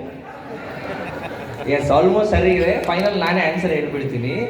ಸರ್ ಹೇಳಿದ್ದು ಆಲ್ಮೋಸ್ಟ್ ಸರಿ ಇತ್ತು. ಏನಂತ ಹೇಳಿದ್ರೆ, ಈ ಕಡೆ ಇರೋ ವ್ಯಕ್ತಿ ಏನ್ ಫೀಲ್ ಮಾಡ್ತಾ ಇದ್ದಾರೆ ಅಂದ್ರೆ, ಆಲ್ರೆಡಿ ಜೀವನದಲ್ಲಿ ಬರ್ಬೇಕಾಗಿರೋ ಒಳ್ಳೆ ಕ್ಷಣ ಎಲ್ಲ ಮುಗ್ದೋಗ್ಬಿಟ್ಟಿದೆ. ಇನ್ನೊಂದು ಕಡೆ ಖುಷಿಲಿದ್ದಾರೆ, ಒಳ್ಳೆ ಕ್ಷಣ ಬರ್ತಾ ಇದೆ. ಹೌದಲ್ಲ? ಸೊ ಜೀವನ ಅಂತ ಹೇಳಿದ್ರೆ ನೋಡಿ, ತುಂಬಾ ಫಾಸ್ಟ್ ಆಗಿ ಹೋಗುತ್ತೆ. 10 ವರ್ಷ ಹೆಂಗ್ ಹೋಯ್ತು ಅಂತ ತುಂಬಾ ಜನ ಗೊತ್ತೇ ಆಗಿರಲ್ಲ. ನಾವು 18 ವರ್ಷ ಆದಾಗ ಕಾಯ್ತಾ ಇರ್ತೀವಿ, ಯಾವಾಗ ಡ್ರೈವಿಂಗ್ ಲೈಸೆನ್ಸ್ ಸಿಗುತ್ತೆ, ಯಾವಾಗ ವೋಟರ್ ಐಡಿ. 18 ಆಗಿ ಹೋಗಿ ಹೇಗೆ 28 ಆಯ್ತು, 30 ಆಯ್ತು, 40 ಆಯ್ತು, ಗೊತ್ತೇ ಆಗಿಲ್ಲ. ಇನ್ನು ಸುಮ್ಮನೆ ಇದ್ರೆ ಇನ್ನೊಂದು 20 ವರ್ಷ ಹಿಂಗೆ ಹೋಗ್ಬಿಡುತ್ತೆ. ಹೌದಲ್ವ? ಒಬ್ಬ ವ್ಯಕ್ತಿ ಸರಾಸರಿ ಅವನ ಜೀವನದಲ್ಲಿ ಬದುಕಿರೋದು 65 ವರ್ಷ ಅಂತ. ಎಷ್ಟು ವರ್ಷ? ಆವರೇಜ್ 65 ವರ್ಷ ತಗೊಳ್ಳಿ. 65 ವರ್ಷ ಮೇಲ್ಪಟ್ಟಿರೋದ್ರೆ ಬೇಜಾರು ಮಾಡ್ಕೋಬೇಡಿ. ನಾನು ಉದಾಹರಣೆ ಹೇಳ್ತಾ ಇರೋದು. ಇವತ್ತು 60 ಕ್ರಾಸ್ ಆದ್ರೆ ರೆಡಿ ಇರ್ಬೇಕು, ಒಂದು ಕಾಲು ಹಳ್ಳದಲ್ಲೇ ಇರ್ಬೇಕು. ಆ ತರದ ಪರಿಸ್ಥಿತಿ ಇದೆ. ಯಾಕೆಂದ್ರೆ after Covid life is unpredictable. ಯಾವಾಗ ಬೇಕಾದ್ರೂ ನಮ್ಮ ಜೀವನ ಏನಾಗ್ಬೋದು? ನಮ್ಮ ಜೀವನ ನೀರಿನ ಮೇಲೆ ಗುಳ್ಳೆ ತರ. ಹೌದಲ್ವ? ಸೊ 60 ವರ್ಷ ಅಂತ ಹೇಳಿದ್ರೆ ಆನ್ ಅಂಡ್ ಆವರೇಜ್ ಒಬ್ಬ ವ್ಯಕ್ತಿ ಸರಾಸರಿ ಅವನ ಆಯುಸ್ಸು ದಿನ ವರ್ಷದ 21 ಏನ್ ಹೇಳ್ತೀವಿ 60 ವರ್ಷ ಇಂಟು 365 ದಿನ ಮಾಡಿದರೆ ಟೋಟಲ್ ಒಬ್ಬ ವ್ಯಕ್ತಿ ಬದುಕಿರೋದು 21,800 ದಿನ. ಹೌದಲ್ವಾ? ಅದರಲ್ಲಿ 30 ವರ್ಷಕ್ಕೆ ಮೇಲ್ಪಟ್ಟಿರೋರೇ ಇಲ್ಲಿ ನಾವು ತುಂಬಾ ಜನ ಇರೋದು. ನಾನೇ ಸ್ವಲ್ಪ ಯಂಗ್, 27. ರೈಟ್? ಹೌದಲ್ವಾ? ಸೊ ಅರ್ಧ ನಮ್ಮ ಜೀವನ ಏನಾಗ್ಬಿಟ್ಟಿದೆ? ಮುಗ್ದೋಗ್ಬಿಟ್ಟಿದೆ. ಸ್ವಲ್ಪ ಮಕ್ಕಳು ಬಿಟ್ರೆ ನಮ್ಮ ಅರ್ಧ ಜೀವನ ಅಂದ್ರೆ 21,000 ದಿನದಲ್ಲಿ 10-11,000 ದಿನ ಹೋಗ್ಬಿಟ್ಟಿದೆ. ನೀವು 30 ವರ್ಷದ ಕೆಳಪಟ್ಟವರು ಆಗಿದ್ರೆ ಇನ್ನು 10,000 ದಿನ ಬಾಕಿ ಇದೆ. ಅದರಲ್ಲಿ ಅರ್ಧ ಟೈಮ್ ಮಲ್ಗೆ ಇರ್ತೀವಿ. ಏನ್ ಮಾಡಿರ್ತೀವಿ? ಮನೆಯಲ್ಲೂ ನಿದ್ದೆ, ಶಾಲೆಯಲ್ಲೂ ನಿದ್ದೆ, ಆಫೀಸಲ್ಲೂ ನಿದ್ದೆ, ಬಸ್ಸಲ್ಲೂ ಇಲ್ಲೂ ನಿದ್ದೆ. ಮಲ್ಗೆ ಇರಿ. ರೈಟ್? ಪಕ್ಕ ಯಾರಾದ್ರೂ ನಿದ್ದೆ ಮಾಡ್ತಿದ್ರೆ ಎಬ್ಸಿ ಸ್ವಲ್ಪ. ಅಲ್ಲೊಬ್ರಿದ್ದಾರೆ ನೋಡಿ ಬಿಡ್ಲಲ್ಲಿ, ಅಲ್ಲಲ್ಲಿಲ್ಲ. ಎಸ್, ನನ್ನ ಕ್ಲಾಸಲ್ಲಿ ಯಾರು ಮಲ್ಗೋ ಆಗಿಲ್ಲ, ಊಟ ಮಾಡಿ ಮಾಡದೆ ಇರಿ. ರೈಟ್? ಅರ್ಥ ಆಗ್ತಾ ಇದೆಯಾ? ಯಾರಾದ್ರೂ ಮಲಗ್ತಾ ಇದ್ದಾರಾ? ಇಲ್ವಲ್ಲ? ಮಲಗ್ತಾ ಇದ್ರೆ ಜಸ್ಟ್ ಅವ್ರನ್ನ ಹಿಂಗ್ ಮಾಡಿ. ರೈಟ್? ಹೌದಾ? ಓಕೆ. ಸೊ ಹಾಗಾದ್ರೆ ನಾನು ಏನ್ ಹೇಳ್ತಾ ಇದ್ದೆ, 10,000 ದಿನ ಉಳಿದಿರುತ್ತೆ, 5,000 ದಿನ ಮಲ್ಗೆ ಇರ್ತೀವಿ, 5,000 ದಿನ ಉಳಿದಿರುತ್ತೆ. ಆ 5,000 ದಿನದಲ್ಲಿ ಒಬ್ಬ ವ್ಯಕ್ತಿ ಸರಾಸರಿ ಹೋಗೋದಕ್ಕೆ ಬರೋದಕ್ಕೆ 2 ಗಂಟೆ ತಗೊಳ್ತಾನೆ ಒಂದಿನಕ್ಕೆ. ಹೌದಲ್ವಾ? ಇನ್ನು ಸ್ನಾನಕ್ಕೆ ಹೋದ್ರೆ ಅಲ್ಲಿ ನೀರು ಹಾಕೊಳ್ತಾ ನಾನೇ 1 ಗಂಟೆ ಅಲ್ಲೋಯ್ತು. ಮೊಬೈಲ್ ಹಿಡ್ಕೊಂಡು ವಾಶ್ರೂಮ್ ಅಲ್ಲಿ ಕೂತ್ರು ಅಂದ್ರೆ ಅರ್ಧ ಗಂಟೆ. ಹೆಂಡತಿ ಬನ್ರಿ, ಹೊರಗಡೆ ಬನ್ರಿ, ಮಲಗಿದ್ದೀರಾ ಅಂದ್ರು ನಾನು ಬರೋದೇ ಆ ಟೈಮ್ ಆದ್ಮೇಲೆ. ನನ್ನ ಟೈಮ್, ಆ ಫ್ರೀ ಟೈಮ್ ಅಲ್ಲೇ ಕೂತ್ಕೊಡುತ್ತಾನೆ. ರೈಟ್? ಸೊ ಇನ್ನು ಬಿಗ್ ಬಾಸ್ ಟಿವಿ ಆನ್ ಮಾಡಿದ್ರೆ ಮುಗೀತು ಕತೆ. ಅವರಿಬ್ರು ಜಗಳ ಆಡೋದು ನೋಡೋದು ಖುಷಿ. ಇನ್ನು ನೋಡಿ ಜಗಳ ಆಡಿಲ್ಲ ಅಂದ್ರೆ ಮನೆಯಿಂದ ಹೊರಗಡೆ ಆಗ್ತಾರಂತೆ. ಜಗಳ ಆಡಿದ್ರೆ ಸೊ ಅದೊಂಥರ ಫ್ಯಾಕ್ಟ್ರಿ, ಜಗಳ ಆಡೋದು ಹೇಗೆ ಅಂತ ಹೇಳಿಕೊಡ್ತಾರೆ. ರೈಟ್, ಅಡ್ವರ್ಟೈಸ್ಮೆಂಟ್ ಕೊಟ್ಟಿದ್ವಿ, ನೋಡಿದ್ರಾ ಬಿಗ್ ಬಾಸ್ ಅಲ್ಲಿ? ನಾನು ಬಂದಿದ್ದೆ, ಹೇಗೆ ಹ್ಯಾಂಡ್ಸಮ್ ಆಗಿ ಕಾಣ್ತಾ ಇದ್ನಾ? ರೈಟ್. ಸೊ ನಾನೇನು ಹೇಳೋಕೆ ಇಷ್ಟಪಡ್ತಾ ಇದ್ದೀನಿ ಅಂತ ಹೇಳಿದ್ರೆ, ಟೈಮ್ ತುಂಬಾ ಕಡಿಮೆ ನಮ್ಮ ಹತ್ರ. ಇಷ್ಟೆಲ್ಲ ಆದ್ಮೇಲೆ ನಮ್ಮ ಹತ್ರ ನಮ್ಮ ಕನಸಿಗೋಸ್ಕರ ಸಮಯ ಸಿಗಲ್ಲ. ಮದುವೆ ಆಗೋದಕ್ಕಿಂತ ಮುಂಚೆ ತುಂಬಾ ಪ್ರೋತ್ಸಾಹ ಇರುತ್ತೆ, ಉತ್ಸಾಹ ಇರುತ್ತೆ. ಮದುವೆ ಆದ್ಮೇಲೆ ಮಕ್ಕಳಾಗ್ತಾರೆ, ಜವಾಬ್ದಾರಿಗಳು ಬರುತ್ತೆ. ಆಮೇಲೆ ನಾವು ಬದುಕೋದೆ ನಮ್ಮ ಮಕ್ಕಳಿಗೋಸ್ಕರ. ನಮ್ಮ ಕೈಯಿಂದ ಏನು ಮಾಡೋಕ್ಕಾಗಿಲ್ಲ, ನಮ್ಮ ಮಕ್ಕಳಾದರೂ ಸಕ್ಸಸ್ಫುಲ್ ಆಗಲಿ ಅವ್ರಿಗೋಸ್ಕರನೇ. ಇಲ್ಲಿ ಕೂತಿರೋ 90% ಪೋಷಕರು, ಪೇರೆಂಟ್ಸು ಬದುಕ್ತಾ ಇರೋದು ಅವ್ರ ಮಕ್ಕಳಿಗೋಸ್ಕರ. ಹೌದಾ ಅಲ್ವಾ? ಅವ್ರು ಬಿಲ್ ಕಟ್ಟೋದಕ್ಕೆ, ಅವ್ರಿಗೊಂದು ಒಳ್ಳೆ ಬಟ್ಟೆ ತಂದು ಕೊಡೋದಕ್ಕೆ, ಅವರಿಗೆ ಸ್ಕೂಲ್ ಫೀಸು, ಕಾಲೇಜ್ ಫೀಸು ಕಟ್ಟೋದಕ್ಕೆ ನಮ್ಮ ಜೀವನ ಮುಗ್ದೋಯ್ತು. ಅವ್ರ ಜೀವನ ಚೆನ್ನಾಗಿರ್ಲಿ. ನಮ್ಮ ಕನಸನ್ನ ನಾವು ಮರೆತೇ ಬಿಟ್ಟಿದ್ದೀವಿ. ಆದ್ರೆ ಇವತ್ತು ನಾನು ನಿಮಗೆ ಹೇಳ್ತೀನಿ, ನಮ್ಮ ಕನಸನ್ನ ಮತ್ತೆ ನಾವು ಆಕ್ಟಿವ್ ಮಾಡ್ಕೋಬೇಕು. ವಯಸ್ಸಿಲ್ಲಿ ಮ್ಯಾಟರ್ ಆಗಲ್ಲ. KFC ಅಂತ ಒಂದು ದೊಡ್ಡ ಸಂಸ್ಥೆನ ಸ್ಥಾಪನೆ ಮಾಡಿರುವಂತ ವ್ಯಕ್ತಿ 81ನೇ ವಯಸ್ಸಿಗೆ ಮಾಡಿರೋದು. ಎಷ್ಟನೇ ವಯಸ್ಸಿಗೆ? 81ನೇ ವಯಸ್ಸಿಗೆ. ಇವತ್ತು 16 ವರ್ಷದಲ್ಲೂ ಸಕ್ಸಸ್ಫುಲ್ ಆಗೋರು ಇದ್ದಾರೆ, 80 ವರ್ಷದಲ್ಲೂ. ಇಲ್ಲಿ ಏಜ್ ಮ್ಯಾಟರ್ ಆಗಲ್ಲ. ಮ್ಯಾಟರ್ ಆಗೋದು ಒಂದೇ, ಕನಸು ಕಾಣೋ ಶಕ್ತಿ. ಕನಸು ಕಾಣೋ ಶಕ್ತಿ ನಮ್ಮ ಸಾಫ್ಟ್ವೇರ್ನ ರಿಫ್ರೆಶ್ ಮಾಡ್ಕೊಳ್ಳುವಂತ ವಿಚಾರ. ಅಂಡ್ ಅದಾದ ತಕ್ಷಣ ನಾನು ಕಂಪನಿ ಫಸ್ಟ್ ಸ್ಟಾರ್ಟ್ ಮಾಡಿದಾಗ ನನಗೆಲ್ಲರೂ ಹೇಳ್ತಿದ್ರಿ, ಚಿಕ್ಕ ಹುಡುಗ ಇವನೇನ್ ಮಾಡ್ತಾನೆ, ಹುಡುಗನ ಜೊತೆ ಹೋಗಿ ವ್ಯವಹಾರ ಮಾಡ್ತೀರಾ ನೀವು? ಸ್ವಲ್ಪ ಜನ ನನ್ನ ಕೂದಲು ಬೆಳೆದಾಗಿದೆ, ಅಷ್ಟು ವಯಸ್ಸಾಗಿಲ್ಲ ನಿನಗೆ ಅಂತ ಹೇಳ್ತಿದ್ರು. ರೈಟ್, ಇವಾಗ ಅವರೆಲ್ಲ ನನ್ನ ಜೊತೆಲೆ ಕೆಲಸ ಮಾಡ್ತಿದ್ದಾರೆ. ಯಾಕಂದ್ರೆ ನಾವು ಅನುಭವಕ್ಕೂ ಮರ್ಯಾದೆ ಕೊಡ್ಲೇಬೇಕು. ಇದೆಲ್ಲ ನನ್ನ ಅಹಂಕಾರ ಅಲ್ಲ, ಆತ್ಮವಿಶ್ವಾಸ ಅಷ್ಟೇ. ಅಹಂಕಾರ ಯಾವತ್ತಿಗೂ ಬರಬಾರದು. ನಡೆದು ಬಂದ ದಾರಿ ಯಾವತ್ತಿಗೂ ಮರಿಬಾರದು. ನೀವು ಯಾವುದೇ ರಾಜ ಆಗಿ ಏನೇ ಆಗಿ ನಡೆದು ಬಂದ ಹಾದಿ ಯಾವತ್ತಿಗೂ ಮರಿಬಾರದು. ನಾನು ಮರ್ತಿಲ್ಲ, ಇನ್ನು ಯಾವತ್ತೂ ಮರೆಯಲ್ಲ ಅಂತ ಹೇಳ್ತಾ ಇದ್ದೀನಿ. ಅಂಡ್ ಇಲ್ಲಿ ನೋಡ್ಬೋದು, what is the difference can you see? Already ನಾನು ಹೇಳಿದೆ ಅಲ್ವಾ, the best is yet to come, the best is already happen. Right. ಹಾಗಾದ್ರೆ ನೆಕ್ಸ್ಟ್ ನೋಡೋಣ ಏನು ನಾವು ಮಾಡಬೇಕಾಗಿರುವಂಥದ್ದು. Next slide please sir. ಇದ್ರದ್ದು ಸಾಫ್ಟ್ವೇರ್ ಹ್ಯಾಂಗ್ ಆಯ್ತಾ? Yes, transformation. Yes, transformation. Transformation ಅಂದ್ರೆ ಏನು? ಯಾರಾದ್ರೂ ಹೇಳ್ಬೋದಾ? ಟ್ರಾನ್ಸ್ಫಾರ್ಮೇಶನ್, ಓಕೆ, ಬದಲಾವಣೆ. ಓಕೆ, ಅದರ ಇನ್ನೂ ಸರಿಯಾದ ಏನ್ ಹೇಳ್ತೀವಿ? Transfer or something. ಏನು? ವರ್ಗಾವಣೆ ಅಂದ್ರೆ ಟ್ರಾನ್ಸ್ಫರ್. ಕನ್ನಡದಲ್ಲಿ ನನ್ನ ನಿಲ್ಲಿಸೋದು ಸುಲಭ ಅಲ್ಲ, ಹೇಳಿ. ಪರಿವರ್ತನೆ ಸಿಮಿಲರ್, ಬಟ್ ಅದಕ್ಕೆ ಎಕ್ಸಾಕ್ಟ್ ವರ್ಡ್ ಅಲ್ಲ. ಟ್ರಾನ್ಸ್ಫಾರ್ಮೇಶನ್ಗೆ ಕನ್ನಡದ ಸರಿಯಾದ ಪದ ಬೇಕು. ಎಸ್, ರೂಪಾಂತರಣೆ. ಅವ್ರಿಗೊಂದು ಜೋರ ಚಪ್ಪಾಳೆ ಕೊಡಿ. ಇದ್ಯಾರ ಕನಸಿನ ಫಲ? ಓಕೆ. ಸೊ ಏನು? ರೂಪಾಂತರಣೆ. ರೂಪಾಂತರಣೆ ಅಂತ ಹೇಳಿದ್ರೆ ರೂಪದಲ್ಲಿ ಪರಿವರ್ತನೆ. ರೂಪದಲ್ಲಿ ಪರಿವರ್ತನೆ ಅಂದ್ರೆ ರೂಪದಲ್ಲಿ ಪರಿವರ್ತನೆ ಹೇಗಾಗುತ್ತೆ? ಅರ್ಥ ಆಗ್ತಾ ಇದೆಯಾ? ಕೇಳ್ತಾ ಇದ್ದೀರಾ? ರೂಪಾಂತರಣೆ ಅಂದ್ರೆ ನೆಕ್ಸ್ಟ್ ನೋಡಿ, ನೆಕ್ಸ್ಟ್ ಸ್ಲೈಡ್ ಹಾಕಿದ್ವಿ. ಅದು full caterpillar becomes a butterfly. ಚಿಟ್ಟೆ ಆಗೋದು ಹೇಗೆ?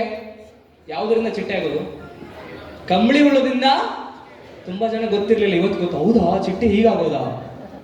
ಕಂಬಳಿ ಹುಳದಿಂದ ಏನಾಗೋದು? ಹೆಂಗಸರಂತೂ ರಂಪಾಟ ಮಾಡ್ಬಿಡ್ತಾರೆ, ಹೌದಲ್ವಾ? ಅದೇ ಒಂದು ಚಿಟ್ಟೆ ಬಂದು ಕೂತ್ರೆ ಅಲ್ಲೋ, ಏನ್ ತಗೊಳ್ತೀವಿ? ಎರಡು ಒಂದೇ. ಬಟ್ ಕಂಬಳಿ ಹುಳ ಏನಾಗಿ ಬದಲಾಗಿರೋದು? ರೂಪಾಂತರಣೆ, ರೂಪ ಚೇಂಜ್ ಆಗಿರೋದು. ಏನಾಗಿರೋದು? ಚಿಟ್ಟೆ ಆಗಿರೋದು. ಆ ಚಿಟ್ಟೆ ಆಗೋ ಪ್ರೊಸೆಸ್ ಸ್ವಲ್ಪ ನೋವು ತಂದು ಕೊಡುತ್ತೆ, ಹೌದಲ್ವಾ? ಕಂಬಳಿ ಹುಳದಿಂದ ಚಿಟ್ಟೆ ಆಗೋದು ಸ್ವಲ್ಪ ಕಷ್ಟ. ಆದ್ರೆ ಒಂದು ಸಲ ಚಿಟ್ಟೆ ಆದ್ಮೇಲೆ ಮತ್ತೆ ಕಂಬಳಿ ಹುಳ ಆಗಿ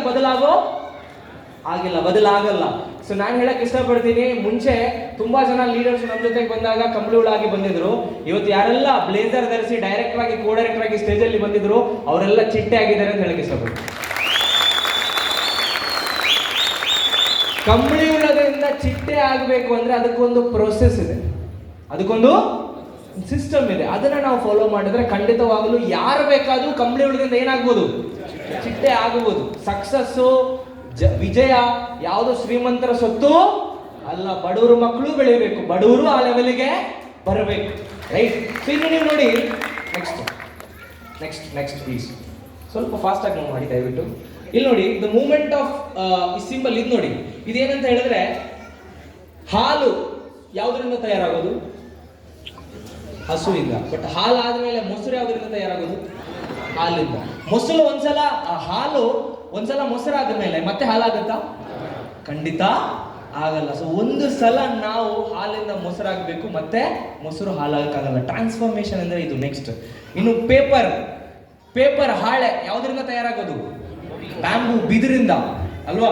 ಒಂದು ಸಲ ಬಿದಿರು ಪೇಪರ್ ಆದ್ಮೇಲೆ ಮತ್ತೆ ಪೇಪರು ಬಿದಿರು ಆಗಲ್ಲ. ನೆಕ್ಸ್ಟ್.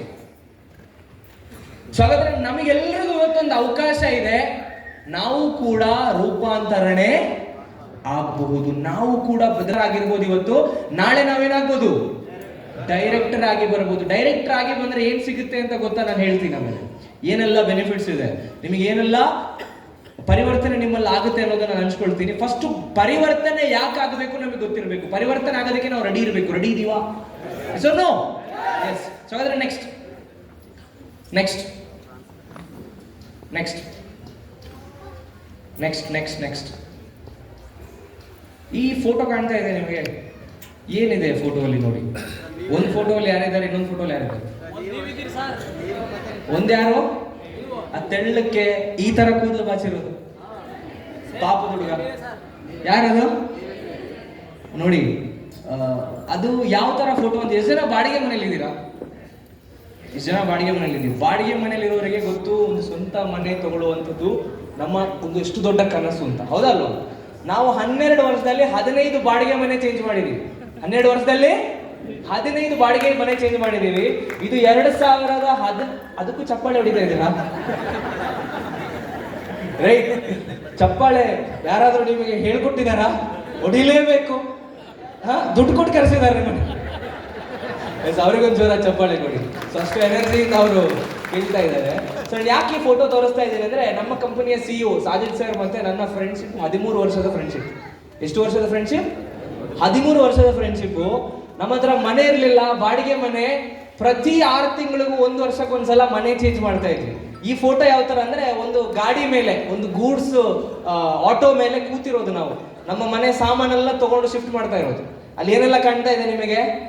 ಒಂದು ದೊಡ್ಡ ಪ್ಲಾಸ್ಟಿಕ್ ಪಾತ್ರೆ ಕಾಣ್ತಾ ಇದೆಯಾ? ಒಂದು ಸೈಡ್ ಅಲ್ಲಿ ಡ್ರಮ್ ಇದೆ. ಏನಿದೆ ಅಲ್ಲಿ? ಕೆಳಗಡೆ ಕುಕ್ಕರ್ ಇದೆ. ಅದನ್ನೆಲ್ಲ ಇಟ್ಟು, ಚಾಪೆ, ತಲೆದಿಂಬಿ ಎಲ್ಲ ಇಟ್ಟು ಅದರ ಮೇಲೆ ಕೂತು ಒಂದು ಮನೆ ಖಾಲಿ ಮಾಡಿ ಇನ್ನೊಂದು ಮನೆಗೆ ಹೋಗ್ತಾ ಇದೆ. ಚಿಟ್ಟೆ ಹಾಕ್ತೀವಿ, ನಮ್ಮ ಹತ್ರನೂ ಜನ ಬಂದು ಸೆಲ್ಫಿ ತೆಗಿತಾರೆ. ಇವತ್ತು ತೆಗೆದಿದಾರಲ್ವಾ? ರೈಟ್. ಸೊ ಅಲ್ಲಿಂದ ಇಲ್ಲಿಗೆ ಬಂದಿರುವಂತ ಪರಿವರ್ತನೆ. The two friends who didn't give up on their dreams. ಕನಸನ್ನ ಕಂಡು ಅದಕ್ಕೋಸ್ಕರ ಕೆಲಸ ಮಾಡಿದೀವಿ ಅಂದ್ರೆ ಖಂಡಿತವಾಗ್ಲೂ ಇಡೀ ಜಗತ್ತು, ಇಡೀ ಬ್ರಹ್ಮಾಂಡ ನಮಗೆ ಸಾಕಾರ ಮಾಡುತ್ತೆ ಅದನ್ನ ಫುಲ್ಫಿಲ್ ಮಾಡೋದು. ಇದೇನೋ 1-2 ವರ್ಷದಲ್ಲಿ ಆಗಿಲ್ಲ. ಆ ಫೋಟೋ 2014ರದ್ದು. ಇವಾಗ ಯಾವುದು? 2012 ವರ್ಷದಿಂದ ಇದೀವಿ ಫೀಲ್ಡ್ ಅಲ್ಲಿ. ರಾತ್ರೋರಾತ್ರಿ MD ಆಗಿಲ್ಲ. ಎಷ್ಟು ವರ್ಷ ಆಯ್ತು? 12 ವರ್ಷದಿಂದ ವ್ಯಾಪಾರ ಮಾಡಿದೀವಿ. 12 ವರ್ಷದಿಂದ ಕಷ್ಟಪಟ್ಟಿದ್ದೀವಿ. 7-8 ವರ್ಷ ಏನು ಆದಾಯ ಇಲ್ಲದೆ, ದುಡ್ಡಿಲ್ಲದೆ ರೈಲ್ವೆ ಸ್ಟೇಷನ್ ಅಲ್ಲಿ ಮಲಗಿದೀವಿ. ವಡಾಪಾವ್ ತಿನ್ಕೊಂಡು ಜೀವನ ಮಾಡಿದೀವಿ. ಆದ್ರೆ ಕನಸು ಕಾಣೋದು ಮಾತ್ರ ಯಾವತ್ತೂ ಬಿಟ್ಟಿಲ್ಲ. ಯಾರೇ ಬಂದು ಹೇಳಿ, ಏನೇ ಆಗಲಿ, ಅದನ್ನ ಬಿಟ್ಟಿಲ್ಲ. ನೀವು ಶ್ರಮ ಪಡ್ತಾ ಇರ್ಬೋದು, ಕಷ್ಟ ಪಡ್ತಾ ಇರ್ಬೋದು, ಕನಸನ್ನ ಫುಲ್ಫಿಲ್ ಮಾಡಕ್ ಆಗದೆ ಇರ್ಬೋದು. ಆದ್ರೆ ನಿಮ್ಮ ಹತ್ರ ದೃಢ ನಿರ್ಧಾರ, ಅದಕ್ಕೋಸ್ಕರ ನಿಮ್ಮ ಸ್ನೇಹ ಯಾರ ಜೊತೆಗಿದೆ ನೋಡಿ. ಸಾಜಿದ್ ಸರ್ ನನ್ನ ಜೊತೆಗೆ ಇದ್ದಿದ್ರಿಂದ ಇವತ್ತು ಅವರು ಕೂಡ ಎಲ್ಲಿದ್ದಾರೆ? Company one of the top most position ಅಲ್ಲಿ ಇದ್ದಾರೆ. ಸೊ ಅದೇ ರೀತಿ ನಮ್ಮ ಜೊತೆಗೆ ಸ್ನೇಹ ಬೆಳೆಸಿದಂತ ಡೈರೆಕ್ಟರ್ಸ್ಗಳು ಕೂಡ ಕಂಪನಿಯ ಪಾಲುದಾರರಾಗಿ ಇವತ್ತು ಬಂದಿದ್ದಾರೆ. ಅದೇ ರೀತಿ ನಾನು ಎಲ್ರಿಗೂ ಹೇಳೋದು ಒಂದೇ, ಕನಸು ಕಾಣೋದನ್ನ ಬಿಡಬೇಡಿ, ನಿಲ್ಲಿಸಬೇಡಿ. ಎಲ್ಲಿವರೆಗೂ ಕನಸು ನಾವು ಕಾಣಬೇಕು? ಮೊದಲು ನಮ್ಮ ಪರಿವಾರನ ಚೆನ್ನಾಗಿ ನೋಡ್ಕೋಬೇಕು. 2, ನಮ್ಮ ಕರ್ನಾಟಕ ರಾಜ್ಯನ ನಮ್ಮ ದೇಶದಲ್ಲಿ ನಂಬರ್ 1 ರಾಜ್ಯ ಆಗಿ ನಾವು ತರಬೇಕು. ಇವತ್ತು ಈ ಮಣ್ಣಲ್ಲಿ ಹುಟ್ಟಿದೀವಿ ಅಂದ್ರೆ ಆ ಮಣ್ಣಿನ ಋಣ ಇದೆ ನಮಗೆ, ಹೌದಲ್ವಾ? ಬಿಸ್ನೆಸ್ ಅಂತ ಬಂದಾಗ ಗೂಗಲ್ ಅಲ್ಲಿ ಹೊಡೆದು ನೋಡಿದ್ರೆ ಬಿಸ್ನೆಸ್ ಅಲ್ಲಿ ಅತಿ ಸಕ್ಸಸ್ಫುಲ್ ಗುಜರಾತ್, ಮಹಾರಾಷ್ಟ್ರ ಬರುತ್ತೆ, ಹೌದಲ್ವಾ? ಕರ್ನಾಟಕದ ಎಲ್ಲೂ 11ನೇ ಸ್ಥಾನದಲ್ಲಿ ಬರುತ್ತೆ. ಆದ್ರೆ ನಾವು ಡಿಸೈಡ್ ಮಾಡಿದೀವಿ, ಡ್ರೀಮ್ ಡೀಲ್ ಮುಖಾಂತರ ಕರ್ನಾಟಕನ ಬಿಸ್ನೆಸ್ ಅಲ್ಲಿ ನಂಬರ್ 1 ಆಗಿ ತರಬೇಕು. ಇಲ್ಲಿರೋರು ಉದ್ಯೋಗ ಹುಡ್ಕೊಂಡು ಅಮೆರಿಕಾಗೋ ಆಸ್ಟ್ರೇಲಿಯಾಗೋ ಹೋಗೋದಲ್ಲ, ಇಲ್ಲೇ ನೋಡಿ ನೋಡಿ, ನಾನು ಕೂಡ ಒಬ್ಬ ಇಂಜಿನಿಯರ್ ಆಗಿ ಹೊರಗಡೆ ಬಂದು ಇನ್ನೊಬ್ಬರ ಹತ್ರ ಉದ್ಯೋಗ ಕೇಳಿದ್ರೆ ನನಗೆ ಒಬ್ಬನಿಗೆ ಉದ್ಯೋಗ ಸಿಗ್ತಿತ್ತು. ನಾನು ಆಲೋಚನೆ ಮಾಡಿದೆ, ಉದ್ಯೋಗ ತಗೊಳ್ಳೋದಕ್ಕಿಂತ ಉದ್ಯೋಗ ಕೊಡೋದು ಮೇಲೂ. ಇವತ್ತು ಹೆಮ್ಮೆಯಿಂದ ಹೇಳ್ಬಹುದು, 26,000 ಜನರಿಗೆ ಉದ್ಯೋಗ ಸೃಷ್ಟಿಯಾಗಿದೆ. ಅಂಡ್ ಇನ್ನು 2026ರ ಕೊನೆಯಲ್ಲಿ 1 ಲಕ್ಷ ಉದ್ಯೋಗ ಖಂಡಿತ ಡ್ರೀಮ್ ಡೀಲ್ ಮುಖಾಂತರ ಸೃಷ್ಟಿ ಆಗುತ್ತೆ. ರೈಟ್? ಸೊ ನೆಕ್ಸ್ಟ್ ನೋಡೋಣ, ಇದಕ್ಕೆ ನಮಗೆ ಬೇಕಾಗಿರುವಂಥದ್ದು ಏನದು. ಬೆಸ್ಟ್ ಎಕ್ಸಾಂಪಲ್ ಆಫ್ ಟ್ರಾನ್ಸ್ಫಾರ್ಮೇಶನ್ ನೋಡಿದ್ರೆ, ಥಿಂಕ್ ಬಿಯಾಂಡ್ ಆಬ್ವಿಯಸ್. ಏನು ಮಾಡಬೇಕು ನಾವು? Think beyond. ನಾನು ಹೇಳಿದೆ ಅಲ್ವಾ, ಹಾಸಿಗೆ ಇದ್ದಷ್ಟೇ ಕಾಲು ಚಾಚಬೇಡಿ, ಹಾಸಿಗೆನೇ ದೊಡ್ಡದು ತಗೊಳ್ಳಿ. ಹಾಸಿಗೆನೇ ಎಲ್ಲರೂ ನಿಮ್ಗೆ ಏನು ಮಾಡಕ್ಕಾಗಲ್ಲ ಅಂತ ಹೇಳ್ತಾರೆ, ಅದನ್ನ ನಂಬಬೇಡಿ. ನಿಮಗೆ ಏನು ಮಾಡಬೇಕು ಅಂತಿದೆ ಅದನ್ನ ಮಾತ್ರ ಮಾಡಿ.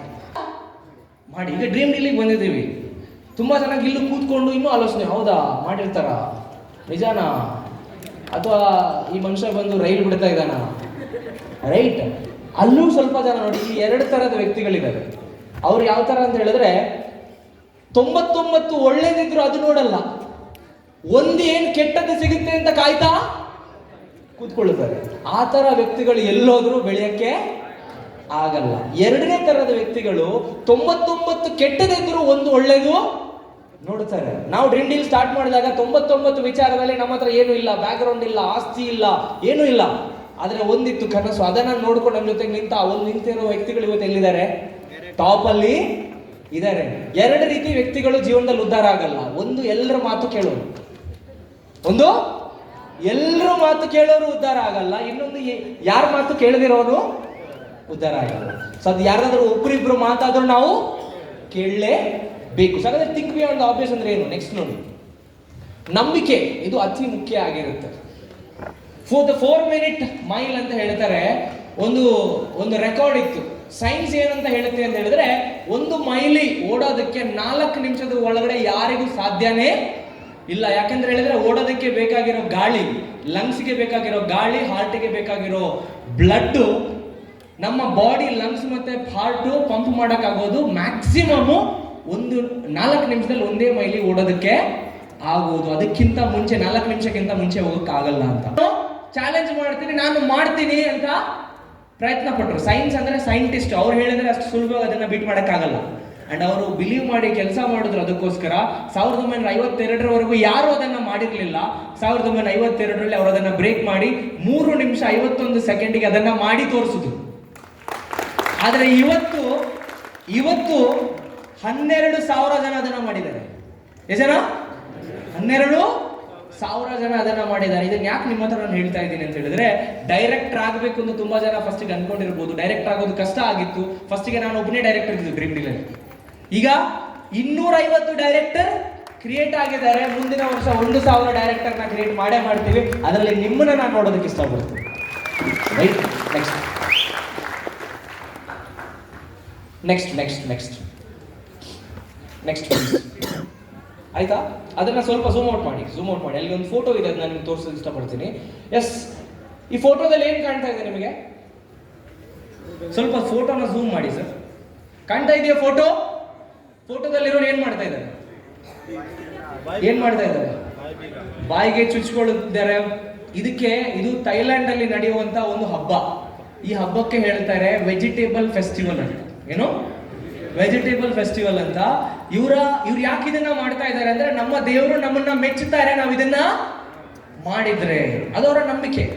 ನಮ್ಮಲ್ಲೂ ನಂಬಿಕೆಗಳಿಲ್ವಾ?